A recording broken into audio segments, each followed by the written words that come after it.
then how does the coach on, let's say a second Discord or TeamSpeak server, how does he communicate the info? I was like, do you really think I can't just put an extra HDMI cable in all my players' PCs and run it to the other room and get instant info? Simple solution, right? Like there's ones that are like you could do. There's so many things you could do. Obviously, you could install OBS on all the PCs, and then you can do NDI, which is a network video transfer essentially, and you could just have it in the other room. Like it's all zero. Like it's so easy. You've thought a lot about this, but the thing is, like, because I've been trying to think of questions.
All right, welcome everybody. Shit's fucked up. This is HLTV Confirmed. Episode special. Doesn't even have a number. It's so special. So as you can see, Prof, Striker, they're here as well. Lucas is here. This is a special episode. We are quickly going to be diving into some of the hot topics that have cropped up overnight. This is brought to you by Extrafy. They sponsor the show, so thank you to them. And we've been able to make this one happen at short notice. So there was literally a message from me in Discord less than an hour ago saying, I'm going to throw the stream on. Does anyone want to jump on? And next minute, we're all here. So thank you for making it happen. Striker, you even got the backdrop up, mate. Exactly. I'm the only one taking this seriously. Well, speaking of taking things seriously, Prof, you're fueled. You've had lunch. You've probably been awake for a while. Have you? It wasn't even the full lunch. I just ate the potatoes because the rest wasn't done. But you know, carbs for the energy. Yeah, that's all you need, really. Let's be honest. You don't need anything else. Now, just for those people who, if you're tuning in right now, you probably know why you're here. No one's talking in chat right now, by the way. Today, I'm going to be monitoring it for once because I kind of want to treat this as a bit of a talkback situation. So I think we should probably just get stuck straight into this. Last night, in case you missed it, I did. I was asleep. Valve released some news. Lucas, I think I linked you the article or from their blog post. And it is titled 2021 RMR Update. And then the subheading is an update on 2021 RMR events and 2020 RMR sticker capsules. So that title, as it stands, sounds pretty good. Like you read that, you're like, oh, stickers. Oh, that's cool. RMR update. Yeah, we want to know more about that. So let's kind of knock this out so we don't have to worry about talking about the sticker part. If you go on to read, and we'll go through this, and Lucas should have it up on screen. You can see here it says 2020 RMR sticker capsules. Over the past year, the top CSGO teams in the world competed in regional ranking events for invitations to a major championship. Ultimately, there would be no major in 2020, but it's important that fans have an opportunity to celebrate and recognize the hard work of the best teams of 2020. So we're excited to announce a 2020 CSGO RMR capsule. These capsules represent the teams that would have received invitations to the 2024 major, broken down by their invitation status, legend, challenger, contender. You can find the final RMR scores and standings here.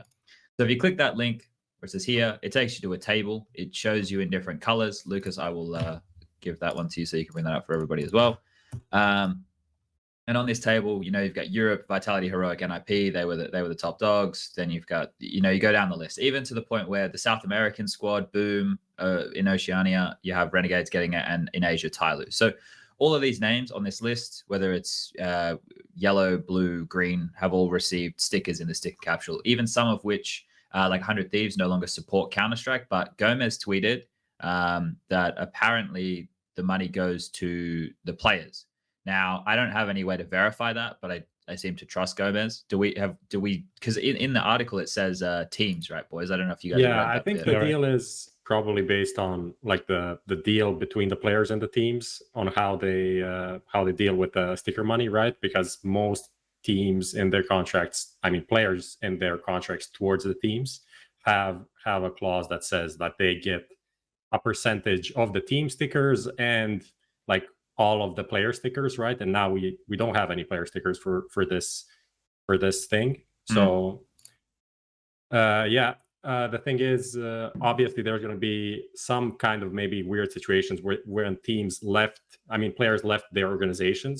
So how is that going to be dealt with? I'm not completely sure, because it's similar to what happened with Godsend and their team, like Sticko and those guys going to FPX. So I don't know.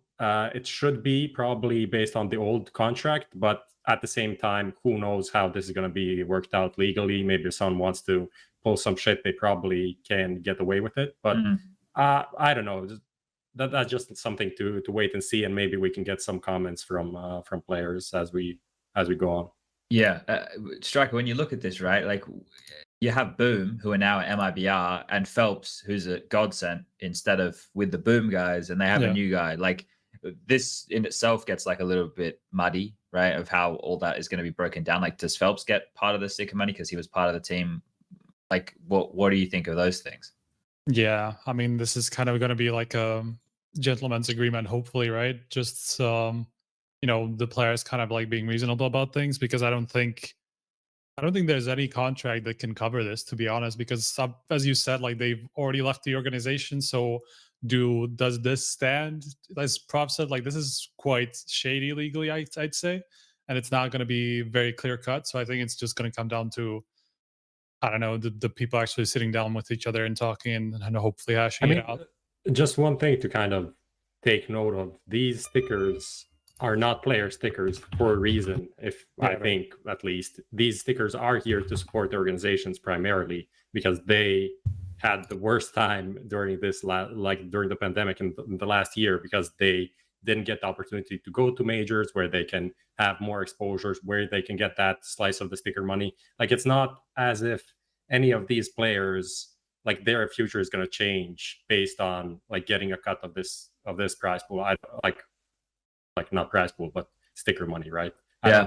I don't think that's the case for any of these guys. So in some way, I think it is based on helping the teams in this time, and potentially then of course players will get some cut of it, but I don't expect it to be 100% anyway.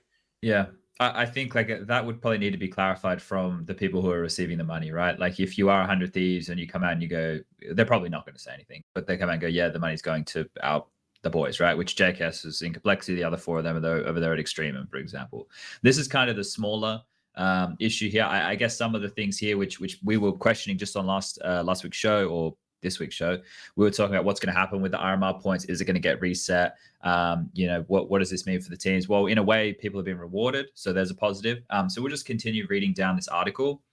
So then under that, it says for these stickers, 50% of the proceeds directly support the team. So that's what we just covered off there. Okay. So now as far as 2021 RMR events are concerned, this is what it says. We'll continue to hold regional RMR events to identify the 24 teams to invite to the 2021 PGL Stockholm Major. In the link below, you can find all the details and updates to the 2021 RMR event system, but here are some highlights, right? So obviously reading into this in full detail is something that people are going to need to sit down and do, but these are the key takeaways that Valve have noted. RMR points are reset for 2021. However, the 2020 RMR Legends will still start with 600, challengers with 300, and contenders with 100 points. So basically, off of that list that we were looking at just before, where you could see where the teams were, there's also has their overall points as well. So all of those points that we were just looking at before will get reset for everybody. But for these teams who are highlighted, so Vitality, Heroic, NIP, they get 600. Astralis, Big, Fnatic, G2, OG, Godsend, they all get 300. Phaser, North, they get was it 100? Did I say it was 100? Yeah, 100 points. That's how that'll work, right? Now, at least that's like a starting block, but as we know, these RMR events all scale up as we get closer, and one of them has to be on LAN before the event. Now, that's going to be an important piece of information to keep in mind once we Just get into the conversation later. Yeah. Just to put this on the right scale, right? 600 points is just the baseline, right? And only for the legends. Yep. And then the first RMR is already 1600, and then the LAN one is 2500 with like an optional 2001 for the first place in between, right? If there's 2 online ones and then 1 LAN one. Yeah. I'll So, link it like, to in TeamSpeak. Yeah, Maybe you can bring there's it up. like the link, yeah. Yeah. And right. so like that So starting point is just going to for help. example, like, these teams that have 600 points, they can get double that for finishing 5th in the first RMR that's coming up. Yeah. So it's not going to make or break them. It's just maybe going to put them like in the bracket above if like they end up on the like on the margins and then stuff like that. It's not gonna determine like a majority of the teams or anything. Yeah, so I think when we consider that, the thing is with those RMR events, all those names that we were just talking about, Vitality, Heroics, all those guys who are the ones who get the points that we're talking about, the 100, the 300, the 600, whatever, they all will have to be invited to the RMR events for their regions. And then obviously the rest of it gets made up, we know, through the different qualifiers and for other teams to be able to qualify. So this is good news for some teams like the Mouse Sports and the Complexities of the world. It's obviously not great news for the teams who did a lot of work last year to get this, but they get the sticker money, which we are theorizing should go to them, which kind of offsets that in a way, and they get some starting points, right? So if you are a good team, a top team, you should have been able to contend anyway, because this was some of the problems we were discussing, was like, well, how relevant are these points going to be? We never know when we're getting back. So I think it's probably better if they do it on a yearly basis, and it kind of now is like, okay, well, we squash it all. If you've had roster changes or whatever, that's no longer going to really play that much of a factor. And speaking of that, I mean, that's the reason why I kind of am okay with this, are the roster changes and the changes to the rules that we'll talk about, I guess, later. Just because, like, the fact that Vitality would get punished for 20% of their points because they changed the guy that they had that'll be almost 2 years before the actual major happens. Because if we didn't reset now, the RMR points would go back all the way to the Starlighter major in 2019. So if you make one change from your players that you had there, you'd lose 20%. Even if that happens before the major, literally 2.5 year span, you'd still lose 20% of a large portion of your points, right? And someone else can do that same change, let's say after the Starlighter major, or change like 3-4 players, and then they can start accumulating and they wouldn't be punished the same way, right? It's just kind of weird, let's say. Yeah, and I think that, like, because this is the thing that I think a lot of people seem to be forgetting with all of these decisions getting constantly made on the fly. The world as we know it is literally changing every day. It's not like we all foresaw this and thought what was going to be the best system and the best plan, right? This has all come about. This has all come about because of the problems that we're seeing. So Valve are obviously plugging holes as they go, and they're not going to be perfect with this, because nobody so far in the whole globe in a global pandemic has made the right call, other than maybe like Australia and New Zealand, and they fucked everybody and closed everything down, which is kind of like the discussion we're going to get into soon. So let's continue with these dot points. So the next one was teams can now specify substitute player, any player who is not registered to participate or substitute for another team that is separate from their coach. This is good news. Like, we should be looking at that one little line just there as a really good point, because before, if you're at a major and your player got sick, you had to play with the coach. Now in this opportunity, they don't have to do that. So are we looking at like this as a win? Like, why isn't this one here being celebrated at all? Yeah, for sure. I definitely like that change. It obviously came a little bit too late, just because this is an issue that kind of came up. Like, I think it was even the first RMR event where North were in that situation where they had to slot out Kirby. So that's definitely something that that should have been there in the first place, just because, like, obviously, like, if one guy skips a tournament and just comes back for like legit reasons and not because like they want the points back, you know, like going back on their decision to change players just to get back into like whatever a Legends or Contender spot, then I think it makes perfect sense to have like to not to punish the teams, and then having like a real substitute, and not, you know, using the coaches for that, which is something that's actually been in the majors since the start of majors, honestly, like since coaches were a thing. I want to jump in here just quickly, Prof, because I want you to have your say about this. But there seems to me like there's a misconception from people, not a misconception. There's a narrative from people that Valve only want this to be 5 players, right? Like which makes sense when the core concept of their game is just 5 players in a matchmaking game, right? Like that's the general way Counter-Strike is played. But with this change right here, this says that they're clearly open to changes, right? Because this is something we've been talking about for years, and this change right here indicates that they understand that that's a problem, and now that they're looking at ways to have a better solution. Like surely this shows that Valve are taking steps in the right direction. Yeah, I mean, people still say it came too late, and it wasn't obvious that something like this needed to exist since like Zonic stepped in for Astralis or whatever back in Cologne 2017, 16. Yeah, which is a fair critique. Which is fair, yeah. But at the same time, I don't think this means that you can sub players in and out. I don't think that. No. I don't think this is going to work for like 6-man rosters and stuff like that in the way that people are using 6-man rosters today, right? The way Vitality and Co are using it for one map or for one series or whatever.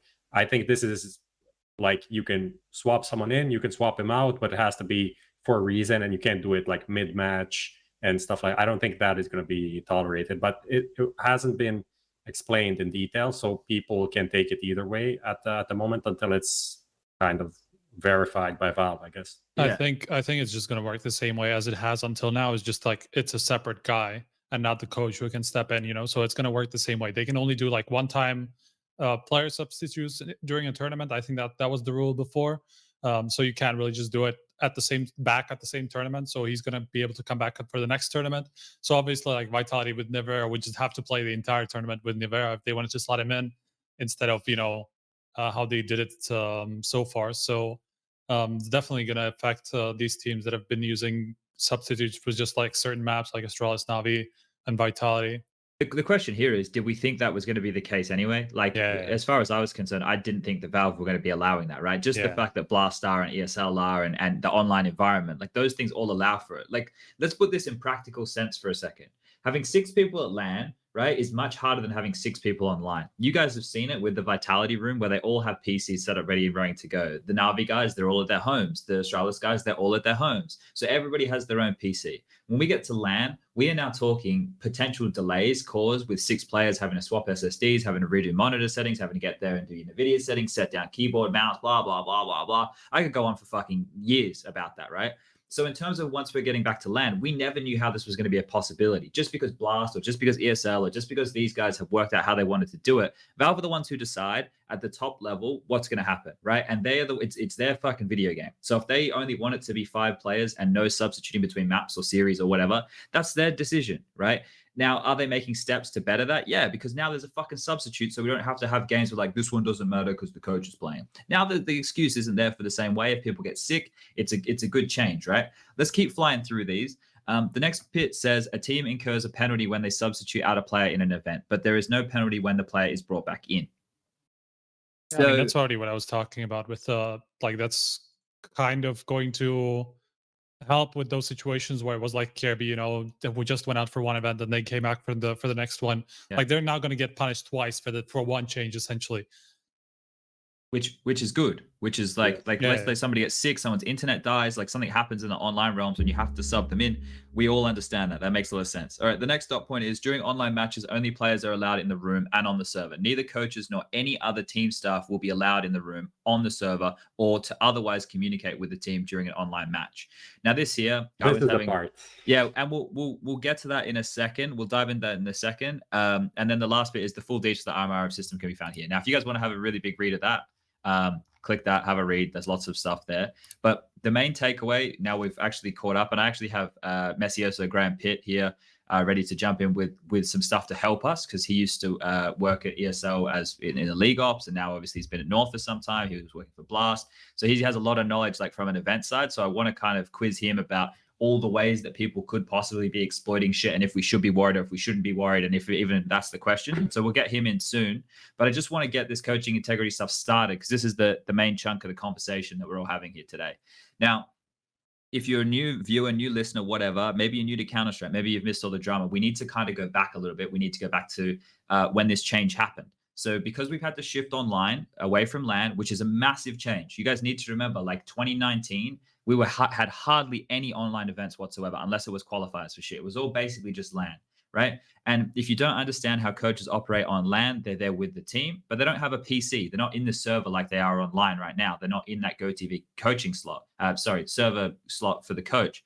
On LAN, they're standing behind them. They have a headset. Usually they have a button. Usually there's a TeamSpeak guy who like makes sure they're muted and unmuted when the tactical timeouts happen, so that the coaches can only speak for those 2 minutes over the course of an entire map, right? Those 30-second pauses is all they get. Now, when we shifted online, there was a lot of debate about this. Do we have coaches? Do we not have coaches? Do the coaches get to talk the whole time? What if coaches are in a separate team speak and all the players are in a separate team speak, so the coach is talking the whole time? How do we monitor this? How do we monitor that? This is where we get into the realms of things that are super impossible for us to be able to monitor. Like it's so. This is what the stuff I want Graham to jump in with, so I won't dive too much into it. But basically, the shift from LAN to online meant that all of this was going to change. And it seemed like the consensus was, okay, well, we don't know how long we're going to be in this, and it makes a lot of sense. Let's just let the coaches talk, because it's really hard for us to fucking be able to rule on top of this. So coaches can talk all the time, whatever. That seemed to be the general consensus across the board, right? From there, we snowballed into a lot of problems. We have to go back years to see when people were exploiting coach bugs, right? The coach bug, if you missed that, was a bug when in the coaching slot, the thing would bug out and you would get caught in a position on a map and you were able to move the camera around and visually see things and gain unfair advantages of information that you shouldn't otherwise have, right? So there's one issue. There was apparently a bunch of other bugs. Then we had people stream sniping, actively being caught on stream with it open, like in the background, doing this, doing that. Now, earlier in the year, the stream delay wasn't very long. As the year progressed and these issues became more prevalent, the stream delay got added. And now with a 5 to 6 minute delay, you're talking 2 to 3 rounds of Counter-Strike, and the advantages and disadvantages of that. That's something we can debate at length as well. Okay. So now that we've caught up with all of that, people cheated, people were scumbags, people did the wrong thing. People were punished and banned, and everything came out from ESIC, and it was a big deal, right? We obviously had the shit with the stream sniper that came out and said, oh, you motherfuckers are doing it. We're going to let you off the hook. If you do it again, you're going to get fucked. And then Vitality did it, and we all know how that went. Okay, so with all of that in line, and the fact that we know that people have a moral compass that's fucking bugged on out because people just can't stop fucking cheating for some reason, this is when this coaching integrity thing comes into play. So let's read through this. Coaching integrity. In September of 2020, we were alerted to the fact that many professional coaches were exploiting a coaching feature bug to gain an unfair advantage during matches. You can read about our initial response here. Okay, so I'm going to have to go and read their initial response later. But the thing is, I saw a tweet from Pitter saying that he notified them of it years ago, right? Now, when I read this, it reads, in September of 2020, we were alerted to the fact that many professional coaches were exploiting a coaching feature bug to gain an unfair advantage during matches. At no point is that them saying we weren't DM'd by a coach before and told that was the case, right? I assume they didn't acknowledge. Actually, let's not get into the nuances. That's going to take too fucking long. We'll save that. That's going to be in the mud for a bit. We'll save that. Okay. Since then, ESIC has published the findings of the investigation and the resulting sanctions. You can read about it here. As our follow-up, we have decided that coaches that exploited the camera bug will be ineligible to participate in some number of future Valve-sponsored events. That number to be determined by the extent of the abuse. The following table translate ESIC's demerits into major ineligibility. ESIC demerits number of majors to miss. 2 demerits, 1 event. 3 demerits, 2 events. 4 demerits, 3 events. 5 demerits, 5 events. 6+ demerits, all events. So permanently banned. In addition to consequences for individuals, we have also thought about how commonly coaches exploited the bug, for how long it went unreported, as well as how common coach stream sniping accusations have been. To avoid the diminished integrity of coaching from casting a shadow on the integrity of Valve-sponsored events, we'll be changing the restrictions on support staff in the following way. During online matches, only players are all allowed in the same room and on the server. Neither coaches nor any other team staff will be allowed in the room, on the server, or to otherwise communicate with the team during an online match. Finally, today's release notes can be found here. Now, if you read that paragraph as a whole, you can see that they're saying, we've punished the people who did the wrong thing. The people who were doing the right thing, unfortunately, the fucking integrity of your position online has been brought into question. Now that it's been brought into question, we are going to have to put in a blanket rule because all your motherfuckers can't stop cheating, which is making our game look bad. They have not banned coaches.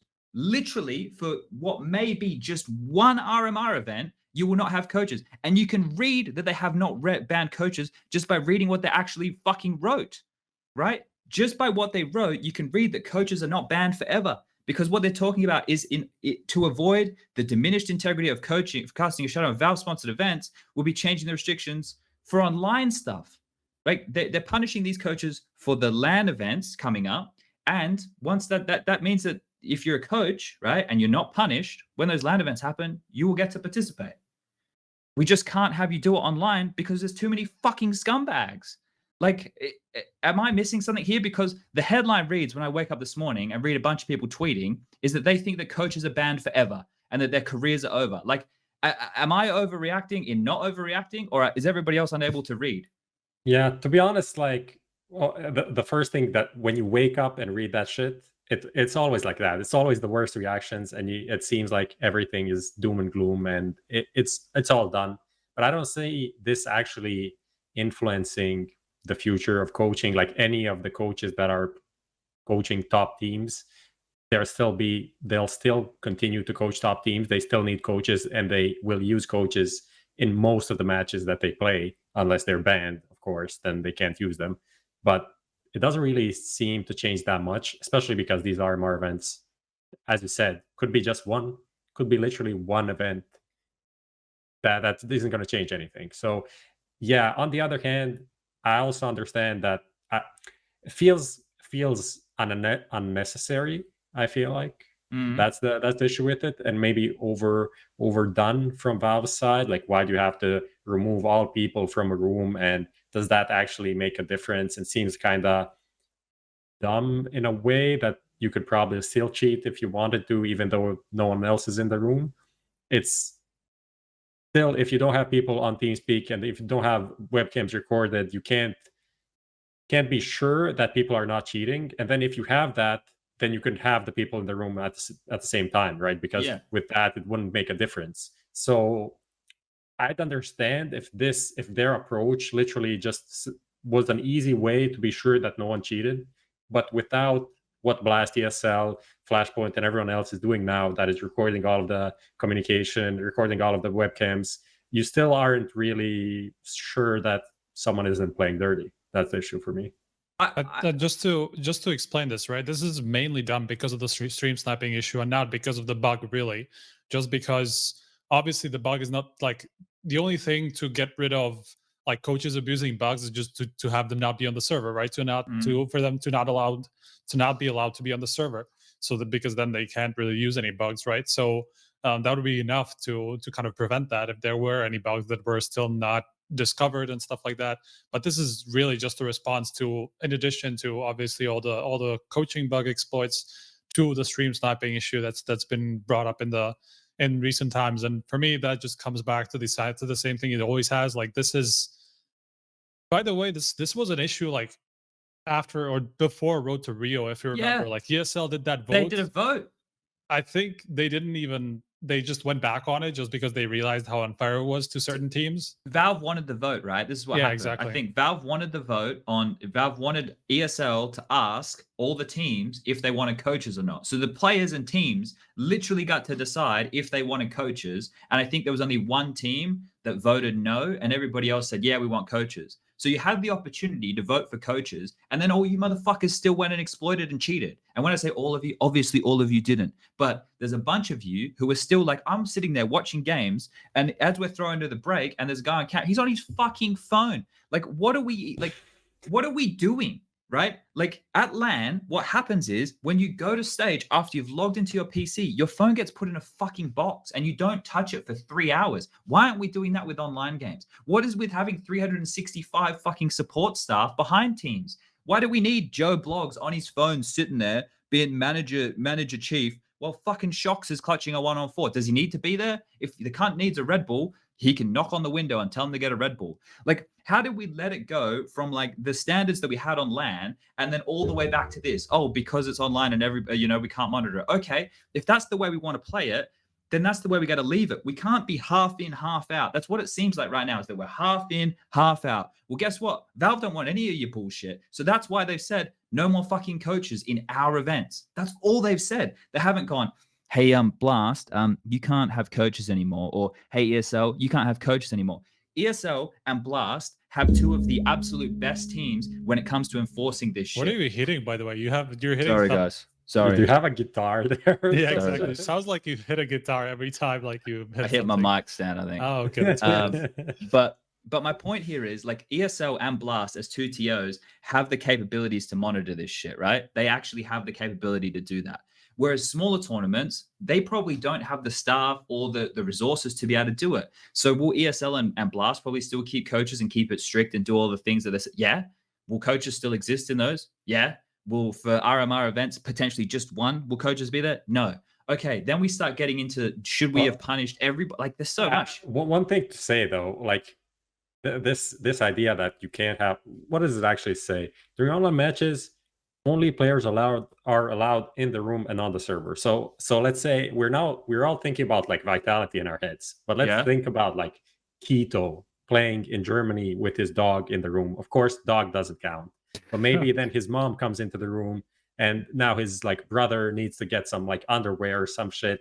Like, where does that? He can't also be in the room. So is he disqualified now? Like, what is going on there? Imagine like some of these massive halls, where teams are sometimes playing, like the big like gaming houses where like they're on a separate floor, but like it's connected to the entire hall below them and shit. Like there could be like 30 people below them, right? And just like shouting at them from behind or whatever, and like you couldn't do anything about it, right? So it's just seems like a rather ridiculous solution to this. I want to bring Messioso in here because I want him. I also talked to Devilwalk. He's down to talk about like the coaching perspective on this. So when we are finished with Messioso, we can call him in. All right, let's get Graham in. Lucas, move Graham in. Hello, Graham. How are you going? Oh shit! Sorry, I had the stream running. No, that's fine. I just got double chat. I was like, whoa. Welcome. Hi. Okay, so I've brought you here today. We had you on the show before. People are probably not too familiar if they haven't caught that last episode, so I'll just get it out of there for everybody who maybe not too sure. Mr. Graham Pitt, aka Messioso, is head of operations at head of esport operations at North. He's also worked in the past for ESL, for Blast. You were over there at Godsent for a bit. Basically, what I'm saying is you've got a lot of experience in this field, and especially from a league ops or enforcing rules perspective, based on the work that you did at Blast and ESL. So that's kind of what I want to grab your take on here, because in this shift from LAN to online, the restrictions have been loosened in a way. Oh, I think Chad just died out. Okay, right, and this is because it can be. Hello? Yeah, you're lagging out a little bit. You're dropping out. Oh, multi-lag. That's what we call it. I think you're fine now. Okay. Anyway, I get the question out, so then I can shut up. Point is, can you tell people at home just how difficult it is to enforce these things and why it would be difficult to do so? Like, what possible loopholes are there, and what could people do if they really want to be shady? In terms of the new online regulations, you mean? Well, not even the new online ones, right? Like when we went from LAN to online, the question was like, what do we do? And a lot of TOs just said, yeah, the coaches can speak the whole time, because from my understanding, it seems like it would be impossible to enforce having people not being able to communicate across different methods, right? Like, absolutely, it's impossible. The thing with these rules, and that's why the coaches were allowed to speak in the first place. It's unenforceable. Like, you have to have a rule that's enforceable if you make it a rule, right? And it's unenforceable. I mean, anyone can have multiple devices just sitting on their desk. They can be out of the camera shot. They don't have to be on the PC that the tournament organizer is monitoring. I know that Blast have been monitoring the coach's PC and whatnot, and that's great for like in-game stuff, but it doesn't stop them looking at other stuff. When the whole sort of ecosystem is so unmonitorable, you can't control every aspect of the playing sort of surface, the playing area, like you brought up before with the phones. That was like kind of the first part that we did, like with ESL. We took your phones and you couldn't have them. As soon as you logged into Steam and you got that Steam guard code, your phone went in a box. You didn't see it for 3 hours. You didn't give a crap about Twitter. You just played the game. Yeah. And then we started going, okay, now you have to give do you remember giving keyboard and mouse in? We discussed this on Twitter a few days ago, didn't we? I had to give my gear in, and you guys would test the gear overnight to make sure I didn't have anything on the mouse or on the keyboard or anything. Yeah, exactly. And sometimes we take them apart and see if there's anything in there. Really?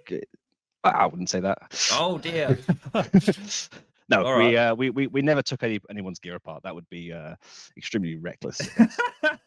But you know, Especially with but the lack and of then you spare put it back, and peripherals. there's like 3 but screws that was extra, and you're like, that was the implied thing, right? You know, it was implied that we would check over the hardware that you're using to ensure there was no, you know, foreign agents in there. You know, we'd restrict the drivers you could install on the PCs to make sure that, you know, you only had drivers that we had downloaded from, you know, from the manufacturer's website, so that we knew that the software that was going onto the PCs, aside from, you know, what we'd set up originally, was, you know, was clean. There was no manipulation involved. You know, it began and has gotten a lot better in the past. Well, I think we first introduced that in 2015. So in the last 5 years, it's gotten considerably better.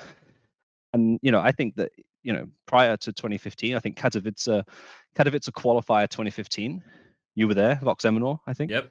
That was the first event where we started doing like no internet access, right, on the PCs. And it was a pain in the ass. It would cause so many problems, but we got through it. But I think before that period, anyone could have easily cheated on LAN. So Arguably some players may well have done. there we go. That sucks.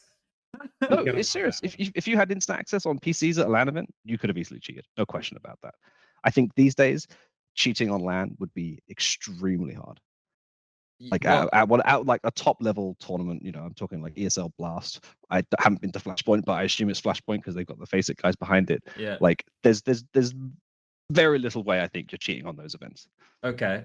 Well, I want to, because before we fucking blow up the internet with unexpected headlines, if we narrow in just a little bit more with this online stuff, right, and factor in what you've seen Valve just do now, is that any surprise to you? Sorry, can you repeat that? Is what Valve have done now with their decision as like a knee-jerk reaction to all of the shit that happened over the last 6 months? Is that a surprise to you that they've gone that far? Not in the slightest. You know, I was the guy that sent the email to all the teams back at ESL in 2016 that said, "Sorry, your coach is no longer allowed to talk." You know, the whole game, right? Yep. I was the guy who sent that email to all the teams. You know, I literally ruined Starix's coaching career, right? You know, Navi had just traded off Starix and got Simple in, like, oh yeah, Starix can coach from the, you know, he can IGL from the back, and everything was great. And then, you know, they completely killed that, right? And they've kind of tried to do it again here. You know, our team is one that's affected. We made a roster change. We, like, you know, at the end of last year, we removed our IGL in the hopes that we would then build a new IGL with the assistance of our head coach. That's the karma right there, striking. So and we, you know, we wrote it in the statement. You know, Nicholas Gill will be helped by our coach in-game leading. You know, especially during the COVID period, to build up to the point where when we got offline, he's more confident and, you know, in a better place. And now we can't do that in the RMR. And that's frustrating, right? Yeah, for sure. And obviously with you guys being one of the teams who were, you obviously get the residual points based off where you already were in the RMR rankings and stuff. Do you consider that the fact that this is blanket is a problem, right? Or do you think that like this is the only way that Valve are able to remove themselves from having their event results in question? Because some of these RMR events last year is where Zona was exploiting the bug, if I remember rightly, right? Yeah, he did. I think he did it in 2 of them, actually. So with that in mind, like for them making it a blanket rule here, and obviously you guys affected negatively, teams were already getting an advantage. I don't want to say advantage. Teams already had different circumstances from when they were on LAN anyway, right? Like if you guys were on the LAN circuit, your coach would only be able to communicate with your team for 2 minutes over an entire map. So already you were getting a little bit of a benefit of the online thing because of the lack of being able to enforce. But now, I mean, I would argue that we actually got it worse last year, because I think last year, obviously, we had MSL. I think he's one of the best in-game leaders in the game. So I think that the fact that other coaches could communicate, because we specifically didn't have Jumpy communicate because we wanted to be ready for a post-COVID world. Sure. So, you know, you can think of it both ways, but I think it's obviously extremely tough for the coaches who have actually been extremely clean and haven't done all these bad things. It's really rough to see their input on the game, which I think is huge, sort of, you know, deteriorate. It's really tough. And I know that Zeus, is he the EG coach now, I think? Yeah. Like he wrote a big post on Twitter, and it's heartbreaking because, you know, these guys put as much, if not more, effort into the game than perhaps some of the players do. And to see them all being sort of unified punished for essentially a few a few bad eggs is really tough. But this is the thing I'm having trouble with, Graham, and I don't know if because I'm literally not in their positions, right? Like I read Zeus sent like a string of tweets to me. I can probably find it and we can bring it up and we can maybe discuss that in detail. But when we look at this, right, he was basically saying, yeah, it's one event, but it affects like negotiating with my employer, because it's the majors, this, that, and the other.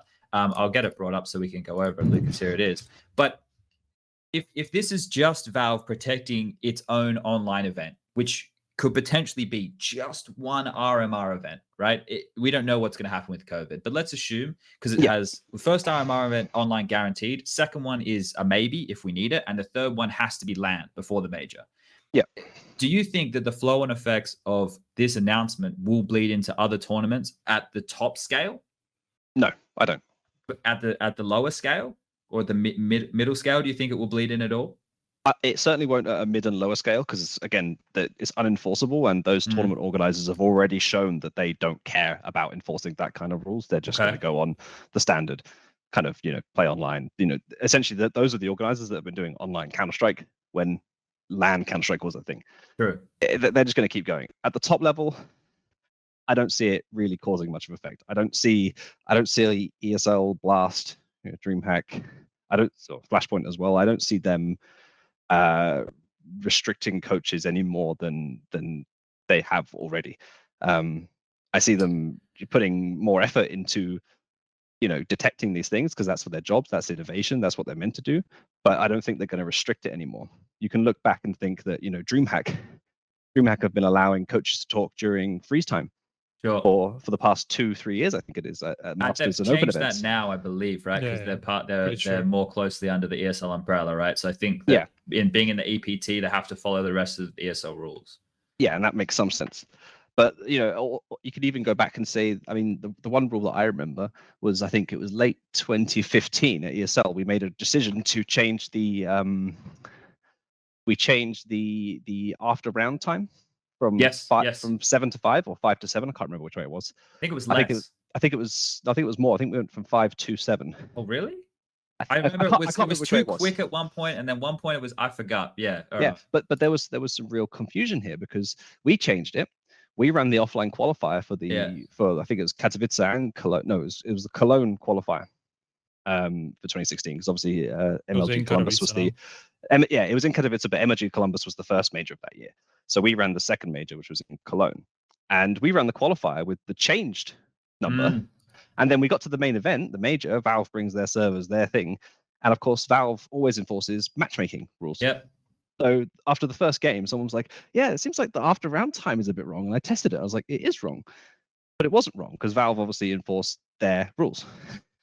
And I went to ask them, and they're like, "No, it's matchmaking, so it's the same as matchmaking. So it's I can't remember if it was 5 to 7 or 7 to 5, but it was one of them." And I think it's still that to this day. I think there's already still an in-game difference between. That wouldn't surprise me. Yeah, the only thing I remember they did agree to change the freeze time from 15 to 20 seconds. 20, yeah. Yeah, but other than that, as far as I know, the major is still 2 seconds off on the on essentially the gun saving and killing the last guy alive kind of thing. So I think it's longer in matchmaking, by the way. Yeah, I think it was reduced in the officials. Yeah, I think so.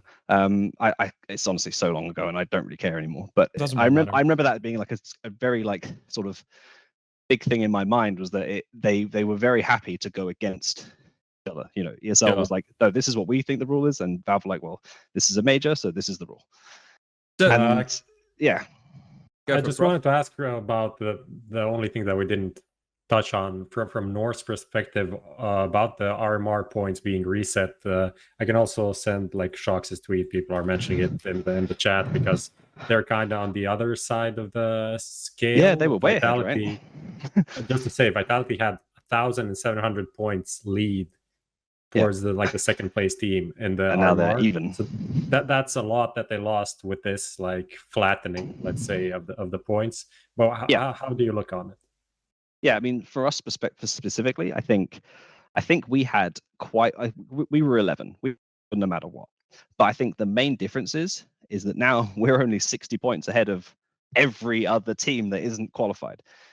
Whereas before we were 1,700 or something, right? Or not quite that much, but I know that Ents technically wouldn't have continued with their points, so there was like some weird stuff. But I'm looking at complexity and mouse sports right now, and I'm thinking, damn, they were two really good teams that actually didn't have that many points, and now they are literally like sniffing right behind me, and that's frustrating, like very frustrating, because you put all this year's worth of effort in, and we didn't really get the reward. Yes, they've announced the major for next year, but there should have been 3 majors in that period, so the major should be $4 million, right? Not $2 million. let's just start there. Like the stickers, that's great. It's great. But how the stickers... there's no signature stickers. Can so you the help players' us with that? revenue is different, right? Yeah, it's only team logo. It's only team logo. Can you help us with that? What does that mean? Like, I know this would just be from, you might not be able to give us splits or anything, and this is just from North as one TO. But like I saw when I tweeted this morning, I saw that 100 Thieves still had a sticker in the game, right? And I tweeted and I thought that was a bit sad. And there was a tweet from Gomez saying that the money goes to the players. Now, I don't know if that's just a 100 Thieves situation, because Gomez obviously used to be the manager over there of the team, so he might have a relationship to understand what's going on. But in a North example, like, is it the majority to the players? Is it like a split between the players? Like, is it would MSL and the guys who were playing in last year's RMR events? I'm sorry if that's wrong. I don't know if he played in the RMR event. Anyway, yeah, they did. Yeah. Does he get part of the money? Like, what's going on there? Because this is something that we were talking about is quite confusing. Yeah, I mean, obviously it comes down to the individual teams and their contracts, but I mean, I can say for example, for us, we've recently re-signed quite a lot of our contracts, and we've reduced the sticker money. Sure. I like the way stickers were introduced back in Katowice 2014, I think, right? Yeah. They were introduced as a way of giving money back to the teams, let's say. Yeah. But Valve, I think, intended it to be the players. So roll on 2015, I think it was Cologne 2015, the first signature stickers. Right, direct revenue to the players. But the problem was the contracts were all still written that the players also got the team sticker revenue. And obviously, you've all been probably bored to death with how revenue streams in Counter-Strike are kind of messed up. So a lot of teams are kind of thinking that actually that's their money. It's their IP, it's their logo. The players are getting their direct money. They're getting their own sticker money. So kind of the team logo is the team's money. So we've actually rewritten and re-signed a lot of our contracts to reduce or eliminate that sticker percentage from the players, to kind of even out that part of the ecosystem. Okay. And I think I'd be surprised if other teams haven't done that. But at the same time, I could also expect that a lot of players will put a lot of pushback on it as well, because it's quite a significant amount of money. Yeah, especially with how some of these are actually cool stickers for once, Graham. Yeah, and obviously for our perspective, it's very complicated, and there'll be other teams that also will find it very complicated, because some of them, for example, like we had 7-8 players represent us during the 3 events, right? I think we obviously had the 5 players we ended with. We had Christu and we had Kiebi. So we had 5 players who all played different amounts of events, and if you added up all the original percentages, that would be over 100%. So obviously it would have to be done somewhat pro rata, and then there's issues of if a player is benched now, do they still get the sticker money? Because other parts of it's a real complex issue. Valve emailed the teams on the 23rd of December, lovely Christmas period. And on the 23rd of December, that's the first time I was contacted. Yeah, I don't know if I was the first or last or in the middle, but 23rd of December was when North were contacted to submit. Literally just we want to reward teams for their 2020 RMR performances. Because you would have qualified for the major, please submit a sticker. Link to the sticker. Okay, so that was it. I actually asked some questions and have never had a response. It's been over a month. Send the JPEG PNG and shut the fuck up, please. So yeah, it's kind of I don't know. It's a bit of a gray area, and obviously, there are lots of teams out there that don't have Counter-Strike teams anymore. Yeah. Gen G being one. I think Boom don't have a team because they sold theirs to Mibba. Yeah, right. 100 Thieves. But I will be very clear that the teams are the ones who will be receiving the money. When you say the teams, the organizations. The organization will receive the money.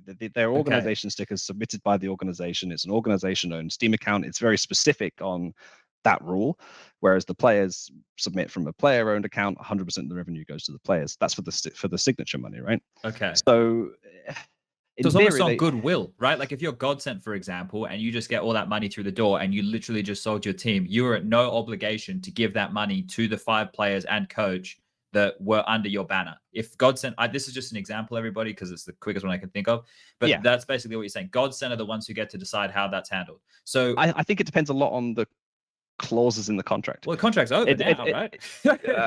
Yeah, but in the same way that prize money earned in 2020 by that roster would still be paid to that roster because they earned it. Like there's a lot of complexities in how people would have written and worded the contracts. So I don't know especially, but obviously 100 Thieves, they exited the game and they don't want to cause drama, I guess, and they probably just said, hey, we're getting this money, you can go to you guys, great, you earned it, fantastic. I'm sure they also keep a slight percentage and everyone's happy, everyone makes money, right? Chat did make a great point that 100 Thieves now have 2 stickers in the game with 0 major matches played. Insane. So that's a fucking record. Insane. That is quite impressive. Wait, what's the other one? They picked up the Brazilian team, right? The KNG. And then they couldn't travel. E-League 2018. Right. Yeah. Okay, so let's summarize here, Graham. I don't want to put words in your mouth. I want to try and summarize this. So just give me yes or no's if I'm right or if I'm wrong, and then elaborate. Coaching issue online, impossible to enforce, so that there is impossible to enforce to 100% that there is no nefarious activities potentially going on. I mean, to 100% for sure. I mean, you could get to the point where you start putting up, 3 direct feeds in the players' rooms and stuff. But then, that works great for us. If we have 5 players in our office in one room, you already have that screen, right? Well, yeah, but that's just for me to watch on the couch because my neck's gonna hurt otherwise. So I just have a giant TV screen that we typically use that for analysis and stuff. But I've mounted it on an arm and pointed it towards the couch so I could watch. But I'm also there for 5 players to be. I'm being the admin again, right? I'm there for technical problems, make sure the PCs are working, the internet's working. I have to be at the office to manage all that stuff anyway. So I might as well sit in the room and just be very present rather than the other door away where they have to pause the game, walk out the room, grab me, come in. Okay, it just makes sense to be in there. I don't have to be in there, sure, but it's a lot more efficient for having me in there. Yeah, but you can hear the problems actually happening live. Exactly, I wonder how that's gonna be dealt with. By the way, sure, like you can have technical issues, but you can't expect players to be able to solve every technical issue that they encountered, like especially in these like office environments and shit. Yeah, like but if they're responsible for it at home, then like you would. The tournament organizer would make the example that you are responsible for your equipment. Yeah, sure. You need to have the knowledge to fix it or have someone on hand to fix it. I hate to say it, but we are in 2021. These guys are getting paid a lot of money. Like if you don't know anything about computers and you have a really fucking important tournament to play, just have a guy who has some knowledge near you. Just to pay him. Yeah, but I'm 100 saying, euros a night. What about this rule though? Well, it just says that they can't be in the room. Now, I have some clarifications on that. I guess while they're playing, I guess if they have technical issues, yeah, but I could still walk in with the delayed knowledge on the stream and say it very briefly. There's again unenforceable. Yeah, it's like it's this is my point, is that yes, you can make it as good as you can, but unless you've got 2 cameras, 3 cameras set all around the room to make sure that how do you enforce that a player doesn't have his phone under his monitor? It's all right having one webcam on their face, but how do you force them to have a phone under their monitor? I'm thinking, I remember, I think it was it Dennis from Sprout I was speaking to earlier? I can't remember, someone, but he was like, if all the video feeds are delayed by 5 minutes on the stream, then how does the coach on, let's say a second Discord or TeamSpeak server, how does he communicate the info? I was like, do you really think I can't just put an extra HDMI cable in all my players' PCs and run it to the other room and get instant info? Simple solution, right? Like there's ones that are like you could do. There's so many things you could do. Obviously, you could install OBS on all the PCs, and then you can do NDI, which is a network video transfer essentially, and you could just have it in the other room. Like it's all zero. Like it's so easy. You've thought a lot about this, but the thing is, like, because I've been trying to think of questions. Obviously, it actually doesn't say I can't do that. It just says that we can't be in the room. It doesn't say that I can't run the feed out to the other room. And then the coach and I can watch it from the other room. It doesn't say that we can't be on the team speaker listening and recording it for our own purposes, but not communicating. So my questions are, can I do that? Can I run 5 video feeds into the other room so that when halftime or full time comes, we have got the information straight away? Well, I think like a lot of those questions right there. This is what's gonna. Well, I think that they're gonna try and keep it pretty clear, right? They're gonna try and keep it a bit cut and dry, and that's why I think that Valve just went with it's not allowed. And I know what you're saying. Like, there's going to be a lot of areas in which things can be exploited or tinkered with, or there's questions. But you can see, like, Valve have always been the company that are like, well, we'll just take our, we'll just do this. We'll just, clean our hands with the problem and just go for the rule that hopefully either dissuades or stops people. And this is obviously what they're trying to do, right? They're trying to dissuade people from doing the wrong thing. And it's clear, right? Let's not act like this just came from nowhere. People were doing the wrong thing, right? And not only were people doing the wrong thing, the fucking lynch mob on Reddit just the other day went into the back history of fucking Vitality's entire life, looked at the birth certificates of X, has, and every single thing that the guy's ever looked at on the internet his whole entire life, and investigated to such a point, like, Hyven Glyven, look at what he's got on the fucking screen. Like, this shit, like, people went so deep in going after people over the stream sniping thing and made such a fuss about it, right? And I'm not saying that it's wrong. I mean, I'm not saying that it's right.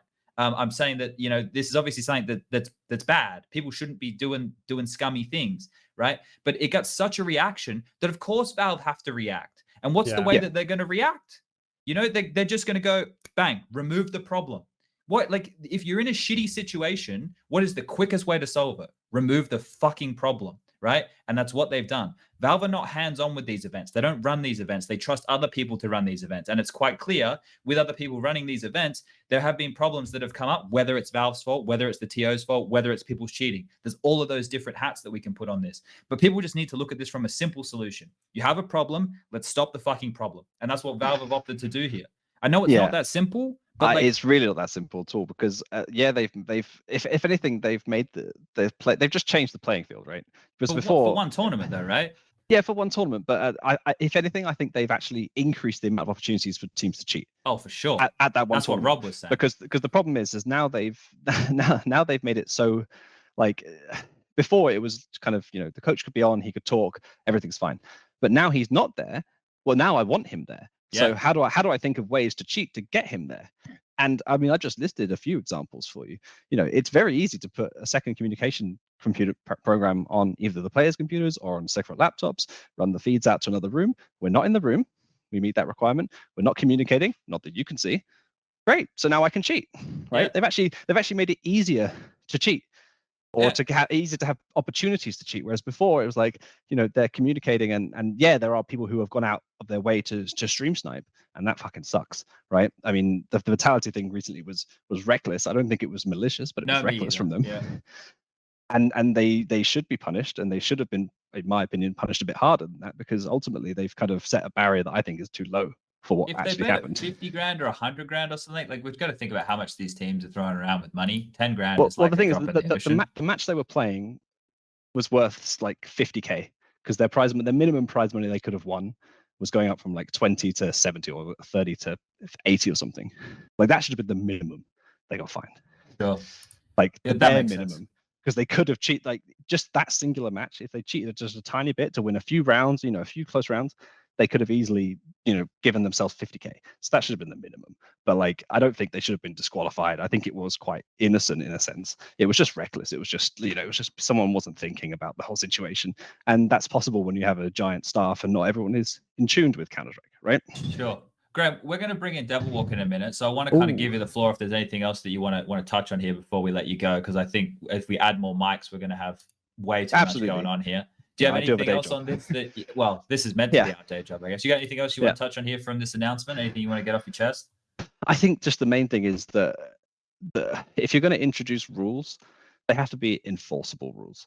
Like, and I mean, we did it way back. We introduced that you couldn't do jump throw binds, right? Yeah. It wasn't enforceable. We couldn't really check for it online or on LAN. I think eventually we could have got to a point where we could have done, but like it was actually unenforceable at the time. So we actually just removed the rule because it made no sense, and we couldn't prove that team did or didn't do it, because you can replicate a perfect jump throw sometimes. So how do you know if they did or didn't do it? Yeah. And it's just like, I think that the reaction from Valve is just a bit over the top, and perhaps hasn't been thought through as much as it could have done. I think they could have perhaps coordinated. I don't know if they did. They could have coordinated with ESL, Blast. I think those two are like two of the biggest brains. I think they have some very like smart people behind them who can innovate and figure out these things. But like, I think it's very clear that they've implemented the rule without thinking how it could be exploited, right? And ultimately they've opened up the opportunity for people to actually try and exploit and gain more of an advantage than what would have just been sort of okay. And yeah, stream sniping sucks, but now teams can't get any information, but it's also easier now for teams to cheat to give them that information. There's more incentive now to cheat because other teams would be operating at a disadvantage for the ones who are not. But look, I appreciate your time and I appreciate your point of view. We're going to let you go now, Graham. So thank you. Thank you. And thank you for having me on. We might talk to you again in the near future. All right, let's keep this one going. Now, obviously, there's lots of things here that we could be digging into. Now, Graham starts to bring up some points about the quite specific on the rules and whether or not, you know, this should be enforced or that should be enforced, and what you do if it's unenforceable. So that's like almost a question where we're thinking steps down the line. But a lot of this stuff that I'm seeing from players and coaches and everybody at the moment is more like, oh, coaching is banned, right? So this is what people are obviously thinking is going to be the flow-on effect. Now, Prof, you got Devilwalk here. Maybe we want to go on more of that angle. We want to discuss more of, okay, let's bring Devilwalk in if we can. There we go. Hello. What's going on? I'm just chilling, having looking some for coffee. A new job or what? No. There we go. Not at all in that situation, but it's mostly disappointing, but because the way I feel about the situation is more that the people who actually have integrity are the ones punished in this situation. Sure. So let's unravel that from your standpoint here, right? So if we just go over this statement again, just for everybody playing at home, when this has come out, if you were a coach who was sanctioned by ESIC, you receive demerit points. Those demerit points now line up with Valve and their sanctions on banning people from their events. So 2 demerits, as I listed before, 1 event. It goes all the way down the list to if you have 6+ demerits, you're basically banned for life. Now that ban for life, I'm obviously using quite broadly here. I don't know. I'm assuming that's the case. But that list, I have that here. So Lucas, this is a tweet from DK earlier today. By the way, I am FPX coach, not Godsend coach. Oh my God. That's Who my did bad. that? Who's getting? That's all right. So, Lucas, bring up this tweet. This is from DK. This is basically, if you guys can read. It says, so according to Valve's recent announcement, the following coaches are permanently banned from majors: Twister, Rejin, PRD, Brazilian, Apoka, currently the MIBR coach, Zona, thank fuck, F_1N, no idea, E with a bunch of L's. Finn is the Gambit. Is he? Okay. And Biggie. Those are the guys who apparently, according to DK's tweet, and he's referencing the E6 sanctions, and he's referencing what Valve said last night. Those coaches are apparently permanently banned. So, like, the people who were banned, Devilwalk, do you think that they have been offered up a fair sanction for the people who have actually done the wrong thing, like these bans and the guys who are banned for temporary events? Do you think that's fair enough? Something in some sense, like I don't know, morally or philosophy stuff, you know, I'm not sure I fully agree with like always a permanent ban, but I understand the like reaction from them. But on the other cases, I kind of see like the 2 to 5 or whatever it is. I kind of see that makes sense, you know, in a way. So ruling out the perma bans, right? The fact that there's certain people who are not redeemable. If that wasn't there, do you think the sanctions would be fine? I would say. You think it's a fair punishment? Yeah. Okay. So, Prof, what were you bringing up? There was a reply from one of the guys from ESIC to that tweet. Steven Hanna, he says, in situations where a coach has appealed with any form of success, we will update Valve directly, because these bans were based on like the initial findings or something like that. Okay. So Valve will potentially maybe adjust these not maybe. I mean, they didn't really release a full list of who is banned for what, right? They just said these people that are found guilty for this will be banned this, and then people like DK or whoever went out to find what would that mean, right? But the reply implies that during the next week, there will be an updated demerit point list. So then from that list, we'll be like 100% sure who is in what category. So I think Gary from Furia is someone that is supposed to miss like 5 majors based on this, and potentially maybe that's not going to be the case because of the appeal and stuff like that. So before we like jump to conclusions on specific names, let's just say that that's not 100% confirmed for every player coach, I mean. And also, I'm not entirely sure whether Valve were actually taking into consideration any of the concessions that were made, because like coaches, came forward way ahead of time and stuff like that. A lot of these coaches got a certain concession, and that doesn't really.